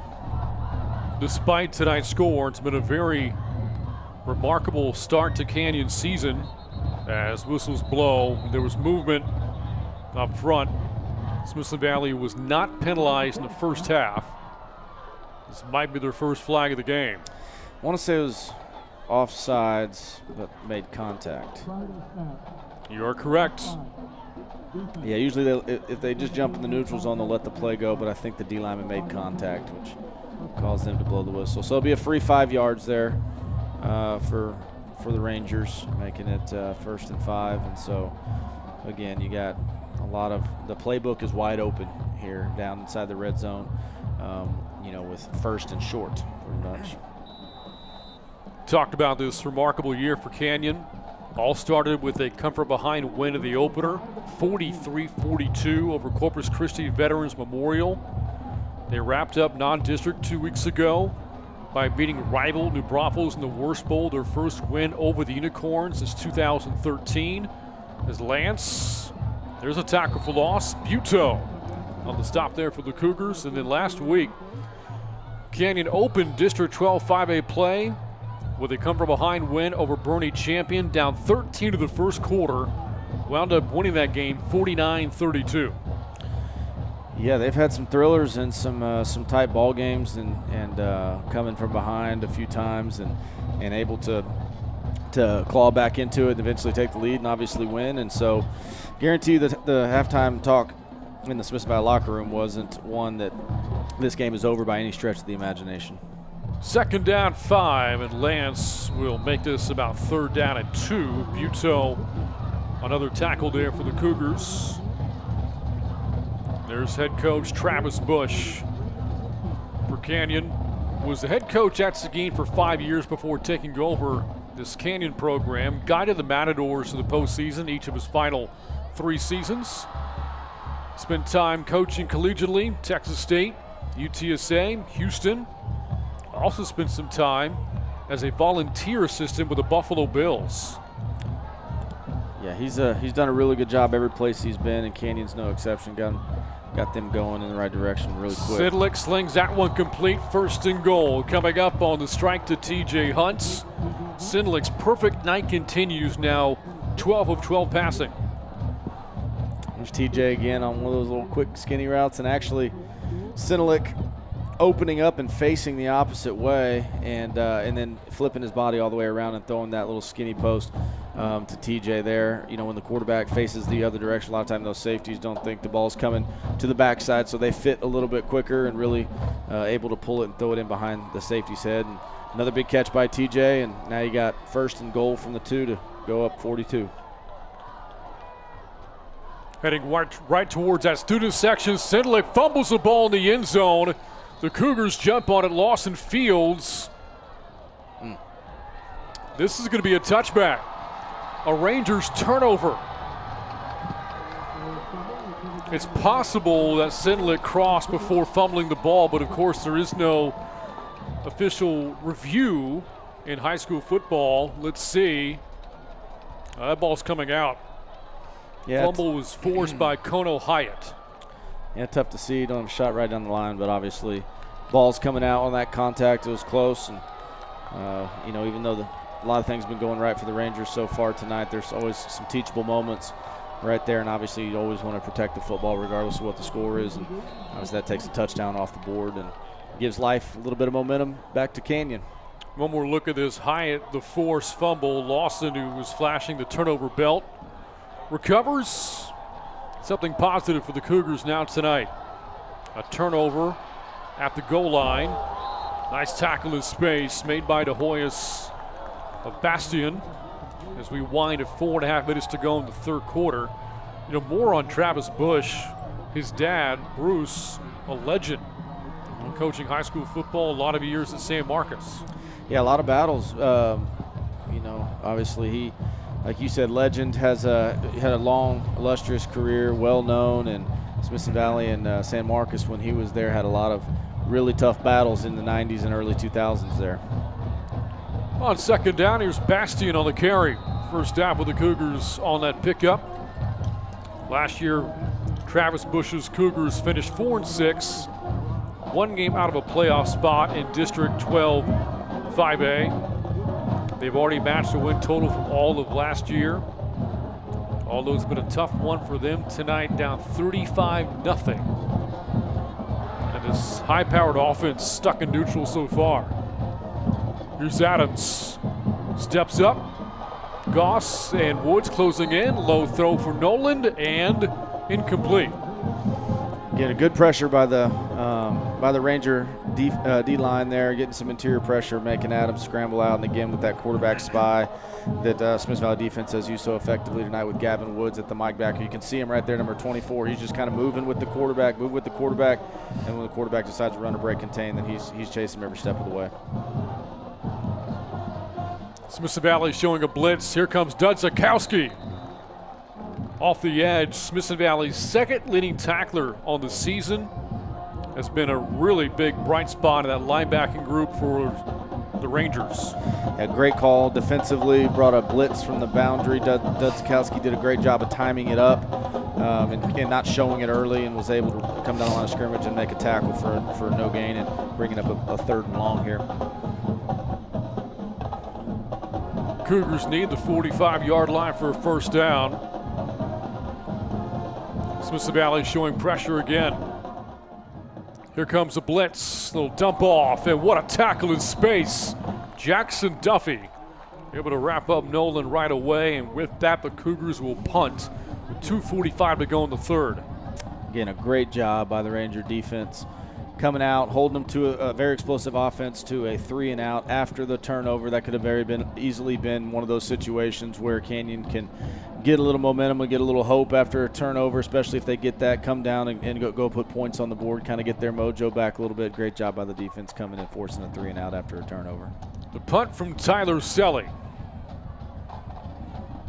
Returnable here for Bafidis from the 23. And he got spilled over. Good tackle out in space there for the Cougars. Aaron Beide on the tackle. There is a flag thrown back at the 30-yard line. I think they're going to call a hold on Gingrich out here. He's about the only guy that was out here that could have been. So looks like we're going to back up about 10 yards.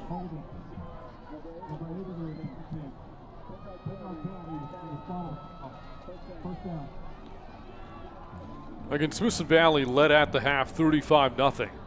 Dating back to 2020 when leading at halftime, Larry Hill's program 18-0. That's pretty good. Did a really good job protecting leads. Spoke with Larry Hill earlier this week about protecting a lead against a high-powered team like Canyon. As you've said many times, Brian, no lead's safe, although the more that clock winds down, the tougher the job comes for Canyon. Yeah, the best way to hold on to a lead is playing good defense and running the football, and they've been doing both of those things really well tonight. Bafidis and goes airborne down to the 25. Fields a tackle there for the Cougars. You had Jenkins out there, offensive lineman. He came in when Anderson went out and Stone moved to center, and he's your new right tackle out there in space on one of those little reverses, and big boy moving out in space and was able to get a little piece of that corner and spring Bafita for a pretty good game. Smithson Valley coming off just his 4th turnover on offense on the season.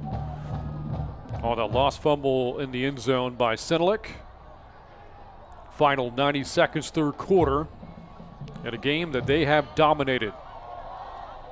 Here's a little run play. Sowersby spins off of one defender, and then the tackle finished off by Buteau. And Muck and Fuss will bring up 3rd down. As Smithson Valley looks to pick up his first home win of the year. What's interesting, you look back over the past 13 seasons since 2010. The Rangers' home record, 50-13. Their road record, 50-12. Almost identical. Yeah, and obviously you want to protect your house, and you want to make sure that you win the games at home. But I think that's a testament to the program overall. Whether you're home, you're away, who you're playing, every game gets treated the same, and no matter who you're playing or whether you're at home on the road, same process. Same execution is expected. That's good for a first down of the run by the sophomore Brad Sowersby. As we approach the final half minute here of the 3rd quarter. And Smithson Valley a little more than 12 minutes away from a 2-0 district start heading into the bye week.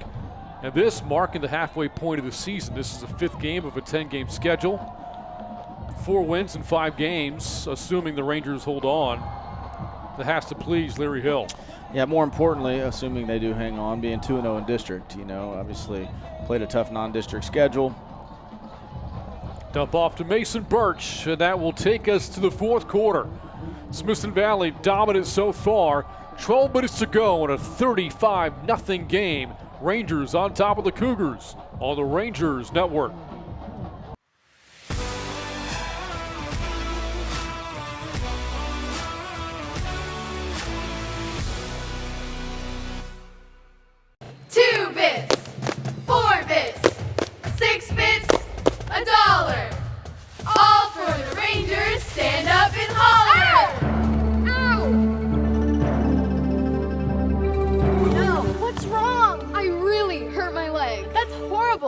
Wait, Elle's dad sells insurance. Maybe he can help.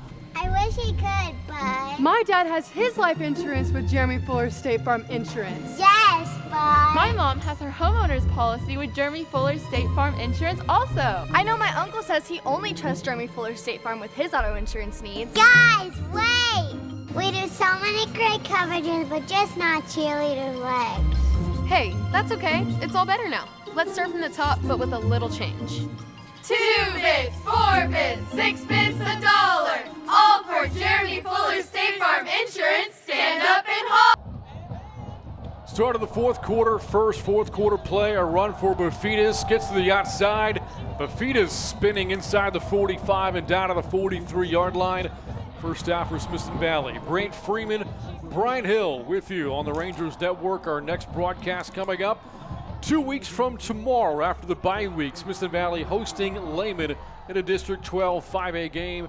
A game we'll have for you October the 7th here on the Rangers Network. It'd be good to hopefully hang on here and get a win, get some momentum going in the bye week, get some guys healthy, get some guys a little bit of rest, and push in for the second half of that regular season, and hopefully be pushing in and gaining even more momentum going into the playoffs. After the first down run for Bafitas, here is Sowersby.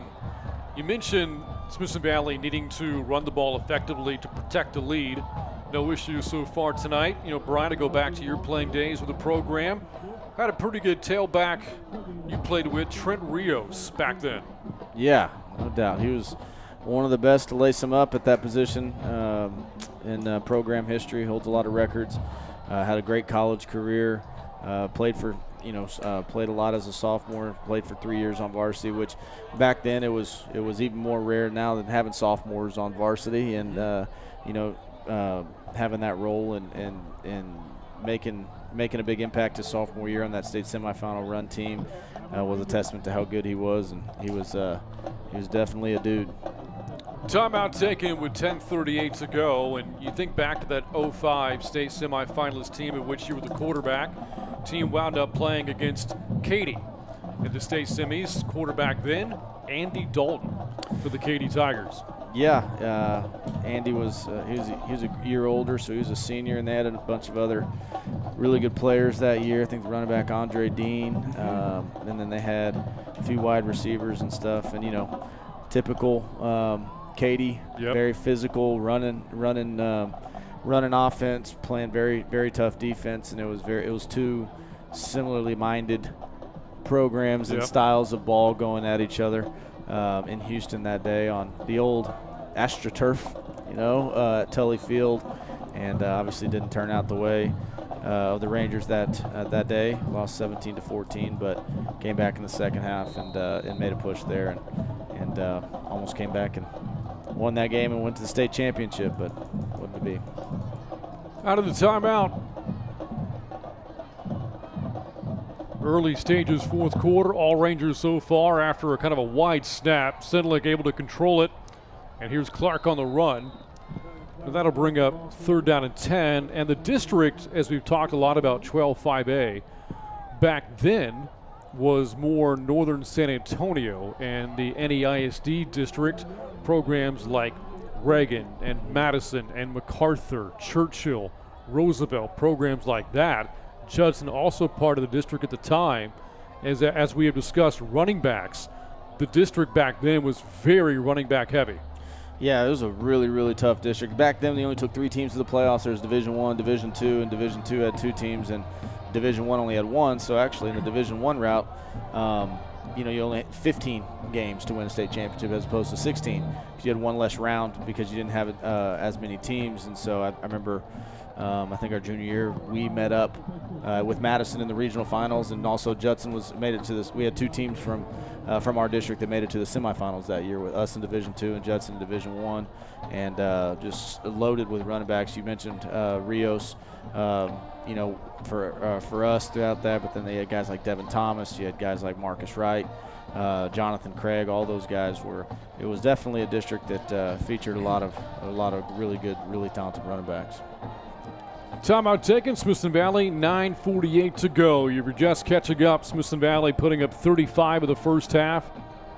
3 touchdowns tonight for TJ Hunt.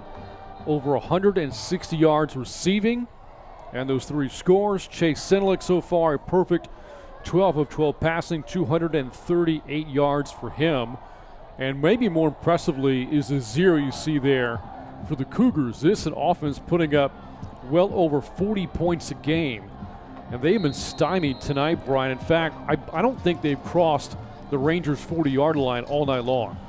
Yeah, you can't say enough about what the Ranger defense has done tonight. Coach Worstey and his staff obviously put together a great game plan, and you know that the defense is always going to fly around and be physical, but to be able to kind of keep in check all these explosive players and hold them to 0 points thus far is just a true testament to how good those guys are playing and how well coached they are. Sedlick evades the rush, throws his first incomplete pass of the night, looking for Weston Ross.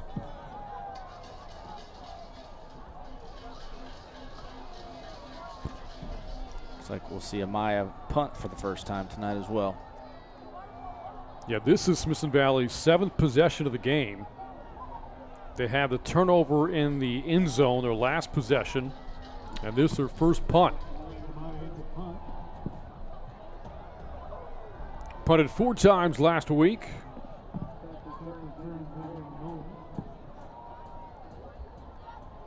And that will roll in the Rangers' favor inside the 5 and down inside the 1-yard line. Great punt by Amaya. A little angle, low liner, get it to roll, keep it away from the defender. Great coverage by the special teams kicking unit running down there. And again, an offense that hasn't looked great all night as far as putting points on the board. Now you ask them to go 99 against a really stout defense. It's a tall order for anybody.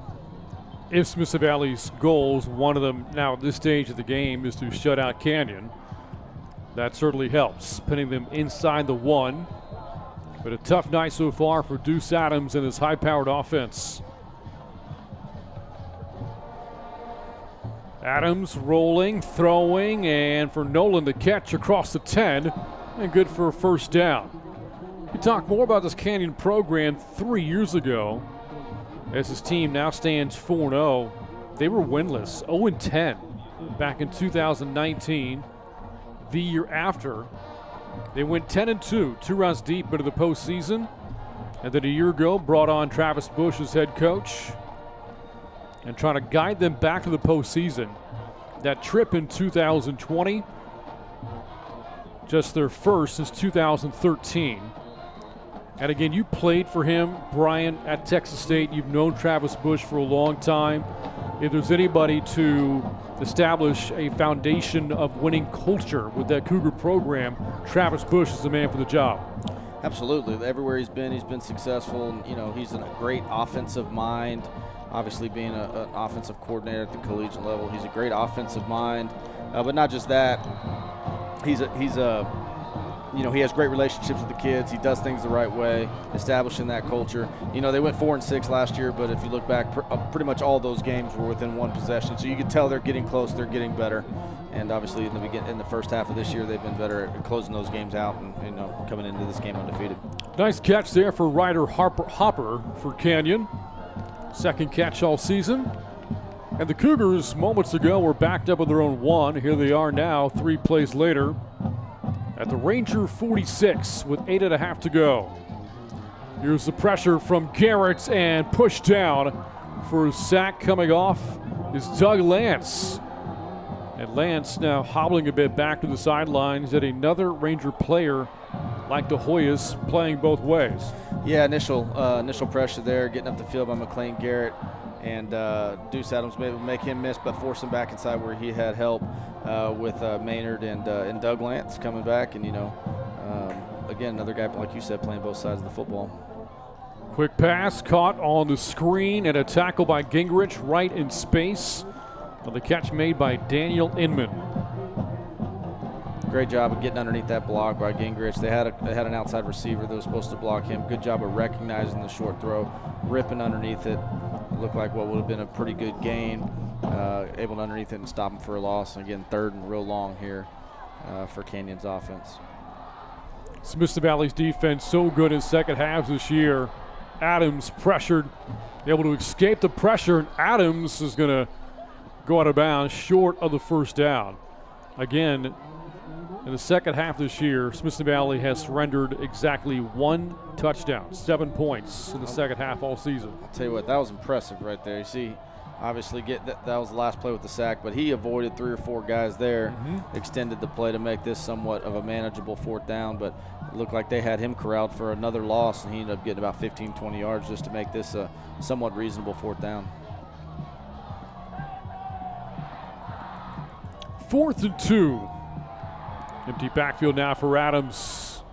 Pressured again. He's going to step up and pick it up himself. And forced out by Gingrich.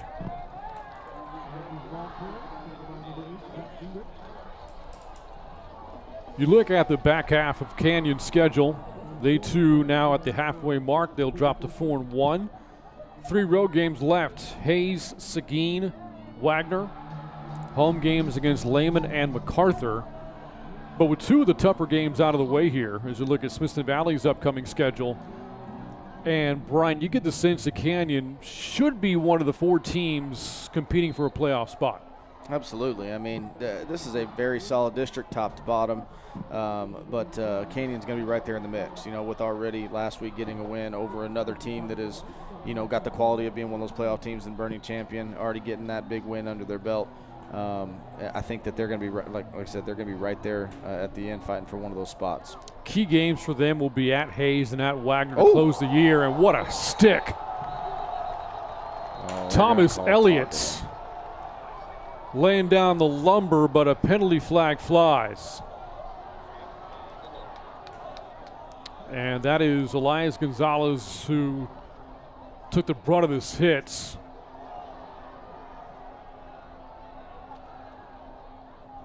And Gonzalez still down to the turf.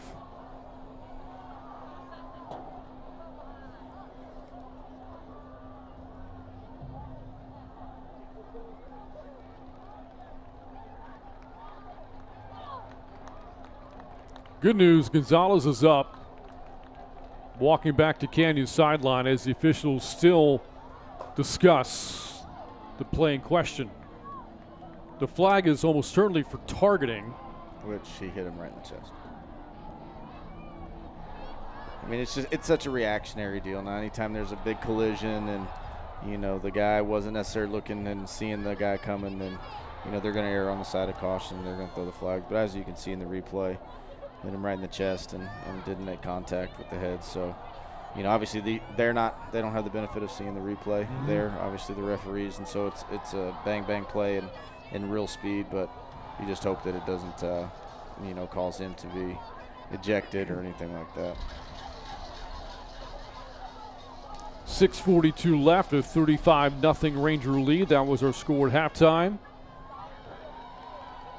Canyon on this possession trying not to be shut out tonight. Officials still discussing the play in question here. Good showing here at Ranger Stadium, Smithson Valley's second home game of the season.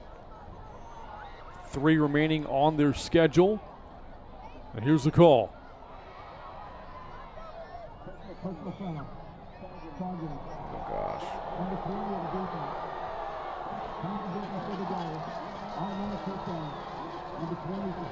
Oh, gosh. So Thomas Elliott also ejected for the remainder of the game. We'll look at the play again. Hit him right in the chest. And again, to me, if you want to call, you know, a personal foul, it's one thing, but ejecting a kid from the game when, you know, that seems a little bit much, especially when you obviously didn't have that clear of a picture. There's some that are obvious targeting, right? You see, whether it's on a Friday night, Saturday, or Sunday, there's some that a guy launches and it's obviously targeting. On something like that, you know, even if they call the personal foul, ejecting him from the game is feel bad for Elliott there. And Larry Hill very animated on the sidelines. The UIL adopts NCAA rules. Targeting, again, leading to an automatic ejection of a player and a 15-yard penalty. But the difference at the collegiate level, all targeting plays are reviewed. They don't have that infrastructure at the UIL level. No review here. So inside the 20-yard line, the Cougars go to work. Adams wrapped up by Maynard. A sack after all of that. That'll bring up second down and long. Coach Hill's still letting them know there on the sideline. I guarantee you what he's saying right now is that film will be sent to the UIL tonight. And there'll be a petition to make sure that Elliott is not having to sit out the first half of next week or something like that. Because you can still petition an ejection call and stuff like that. Obviously, it does no good for him for the rest of the game. You know, he's missing the rest of this game, but hopefully he doesn't have to sit out any part of the next week's game. Halfway point, fourth quarter. A game that has been well decided. Smithson Valley in command all night long. Adams again under duress. It again goes down. Dylan Goss there for Smithson Valley. Noah Herring is also there. And again, this front for the Rangers has been relentless tonight. Again, another great call by Coach Worsty, bringing pressure off the edge with Gingrich, timing it up really well. Man coming free, and Adams didn't really have a chance there by the time his third step hits the ground. He had to try to make an unblocked man miss. Now you got third and super long. There you see Thomas Elliott, again, unable to play the remainder of the game due to the targeted call. 3rd and 20. Here's Adams, steps up. Adams looking and wrapped up short of the 20 by Herring with 5 minutes and change to go. And Canyon faced with 4th down. Yeah, and you'd think they'd go for it here. Obviously, way too close to punt. Don't know what their kicker situation is, but obviously 3 points is not going to help you out much here. So I think they're going to take a timeout, make sure they get a good play call. The best chance they get to try to get some points on the board here. We talk about this Ranger defensive line, and again, we brought this up earlier. The starting front four, McLean Garrett, Dylan Goss, Jackson Maynard, Noah Herring, having a phenomenal season so far. In the case of the latter 3, Goss, Maynard, and Herring, last week, Brian, against Wagner, the 3 combined for 34 tackles, 8 for loss, and 5 sacks. Yeah, they've been, and even tonight, even though you haven't been able to get Adams on the ground a whole lot just because of how dynamic of an athlete, he is escaping a lot of the rush. There's been a lot of pressure tonight as well. Great game plan by the defensive staff and Coach Worsty, timing up blitzes, giving different looks. You see Duzikowski coming off the edge free quite a bit of times, walking linebackers up on the line of scrimmage. You've seen Gavin Woods come free late quite a bit.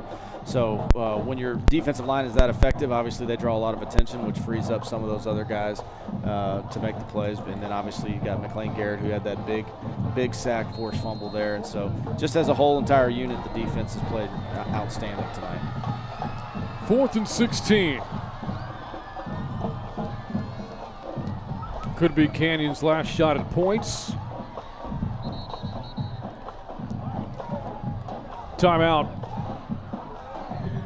Coach Bush called another one, whether he saw something he didn't like from the defense or whether the offense was misaligned or something. He called another timeout to make sure everybody's on the same page again. So. This defense as a unit, 5 sacks last week of the win over Wagner. And they've been hounding Deuce Adams all night tonight. The Rangers a year ago, 53 sacks as a unit. So this defense really gets after it with that front 7. Yeah, they're a very aggressive, like we talked about earlier, very aggressive defensive line, and those guys do a great job with their technique and have some great coaching to put them in the right positions a lot. And even though they might not have quite as many sacks on the board yet this year, as far as the pace goes and stuff like that, they're applying a lot of pressure each time and making that quarterback flush and making bad throws and all that the whole year. And like I said, that front 7 for the Rangers is as good as we've seen in a while. And then on the back end, guys like DeHoyos and Duffy that had a lot of experience, they're playing really well too. Cougars just spent their 3rd and final timeout. Here's Adams, pressured again, and there's Garrett's, adding to the sack total. A turnover on downs for the Cougars, and this has been a remarkable night for Smithson Valley's defense, clamping down this Canyon offense. Yeah, and that time, like what you just said, there was no even blitz called. That was just McLean Garrett coming off the edge and beating his man and running the hump and getting another sack without having to. And it's always good when you can apply pressure without having to blitz, when those front 4 get after him, and they certainly have tonight. And McLean's had a big night, and obviously capping it off with that sack. And looks like now we'll see some other guys get their chance to get into the ball game, and got a new quarterback and a lot of other guys that are in there that are getting a chance to get to play in a district ball game. You see Chase Sinelik staying on the sidelines, a quarterback for the Rangers. In his place, Ryland Walker. Backups in now for Smithson Valley. Isaiah Vivians saw the carry with 4 minutes and 40 seconds to go. Smithson Valley will improve to 4-1, and Canyon will fall to 4-1 on the season. But more importantly, the Rangers on their way to a 2-0 district start, and the tiebreaker against Canyon moving forward. Yeah, a lot of people don't really know the ins and outs of the tiebreaker rules in a district. A lot of districts it's either 17 or 21 depending on the district of what they call a cap. And so anytime that you can quote unquote cap an opponent, if there's a tiebreaker down the road, then it goes off a point differential. And so obviously, barring something crazy here, Smithson Valley is going to also not only be able to get a win against a really good Canyon team, but also cap on the points and get that point spread just in case there is a tie situation down the road. With that last run, 3rd down and long coming up inside of 4 minutes to go. Each team, final game of the season heading into the bye week as each hits the halfway mark of the year.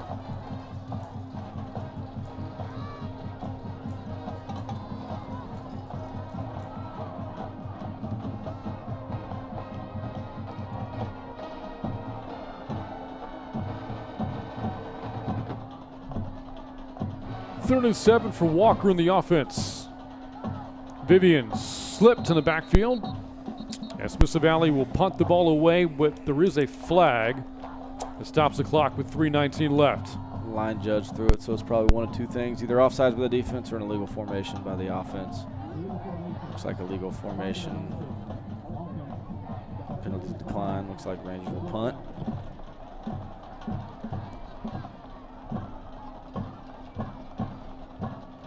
Now look at that Canyon sideline. Tough night of the offense for the Cougars. But again, special season so far for Canyon. Wins over Corpus Christi Veterans Memorial, Victoria East. Longtime rival New Braunfels. Last week over Bernie Champion. Rangers punt it away here.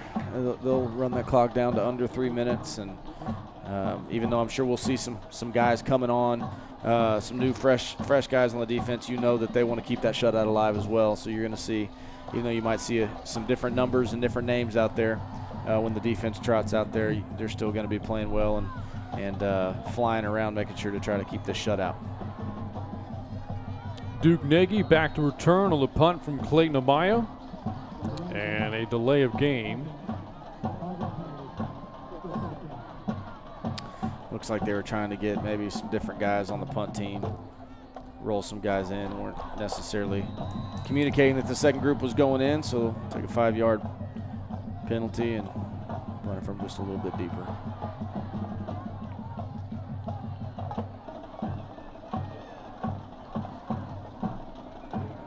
Here's a punt from Amaya. And no return for Nagy. That'll be picked up right around the 26-yard line, 2:15 left here in the fourth quarter. And again, kind of recapping this game, Brian, the defense scoreboard shows it. It's been a really stellar game for Smithson Valley defensively, shutting out this Canyon offense, which has been so prolific. And then the offense, Chase Senlick, TJ Hunt, another big night for those two. Run game effective in the second half, protecting this 35-point lead. I know that your dad will find coachable moments and things in which the team can be better at, but certainly not a perfect game, but about as good as you could have asked for. Yeah, particularly that first half. I mean, the first half is about as picture perfect as you can ask for, both offensively, defensively, special teams wise. Obviously, they're going to watch film. There's always going to be little things to pick up on, but as a whole, playing complementary football. About as good a first half as you can ask for. And then obviously in the second half, there's some things, obviously the turnover going into the end zone, which would have tacked on another one, and then have some substitution issues and that type of stuff. So again, there's always going to be something. There's never a perfect game, obviously, but to hold this offense with what they've been doing for the last couple weeks to potentially, barring something happen in the last 2 minutes here, shutting them out and then getting a big win, capping off your opponent in a big district ball game, you'll definitely take it. See Julian Sobervilla in now, quarterback for Canyon. Night is done for Deuce Adams. Quarterback who had been averaging more than 330 yards passing per game. Got shut down tonight. Here's Sobervilla, quick completion out to Harris Gilliam. With 90 seconds to go, fourth down coming up for Canyon.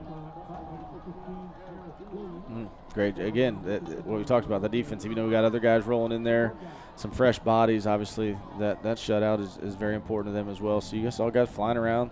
They practice all week. They're really good players. And looks like Canyon's going to go for it. Either go for it here on fourth down, or the quarterback might back up and punt it. But they got nothing to lose. Might as well go for it. And so we got a fourth down here. Could be Canyon's final offensive play tonight. Here's Sobervilla. Little middle screen, incomplete off the hands of Gonzalez. And so the Rangers will need a couple of kneel downs or quick running plays, and that will wind down the clock and put a cap on what was a dominating effort tonight as Canyon ends its final offensive possession with a turnover on downs. Yeah, and again, we got some other guys coming in and everything like that, so you hate to just kind of go out there and take a knee. Those guys practice and want to show off what they can do as well. So let's see if you just handoffs here and let those guys get those guys some reps. But looks like it might be a kneel down here.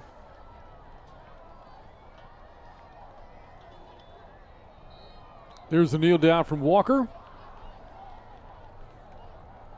And there'll be one more to go. There's about a 10-second difference between the game clock and the play clock. So now Smithson Valley getting ready for the bye week. Typically, how do teams spend that bye week before they get ready for their next game? Well, I mean, you're kind of you don't look ahead necessarily, but usually that first week, where it's not a game week, you really take a lot of time to rest, recover, work out and stuff, get the soreness out, and really work on yourself more than anything else. Obviously, if you got some opponents you're looking ahead, especially if there's a team, I would guess that if they didn't already play Wagner and they played them later on, they might spend some time on the slot T, things like that you don't typically see down the road. But mainly this first week is working on you, the fundamentals, and making sure you're getting rested up. So Smithson Valley's dominance in the series continues. The Cougars have still not won a game over the Rangers since 1995, with this win 18 straight for Smithson Valley over Canyon. Rangers scoreless in the second half, but the 35 points they built in the first half more than enough as the Rangers defense shuts down this prolific Canyon offense, and with that, Smithson Valley out to a 2-0 start to district play. Yeah, as good as you can do, 2-0 in district and against two really good opponents and two opponents that are going to be there right at the end. Fighting for those playoff opportunities in both Wagner and Canyon, two really good teams. And so to get 2 wins out of those two, it's as good as you can do, and they'll definitely take it. Big night for Chase Senelik and the offense. 3 touchdown passes, all to TJ Hunt. The defense pitches a shutout, and with that, Smithson Valley has won back-to-back games, and they go into the bye week with a record of 4-1 and a 2-0 mark in District 12 5A play. With that, on behalf of our entire WIC Productions crew and the Rangers Network, for Brian Hill, I'm Brain Freeman saying good night from Ranger Stadium. Final score, Smithson Valley 35, Canyon 0.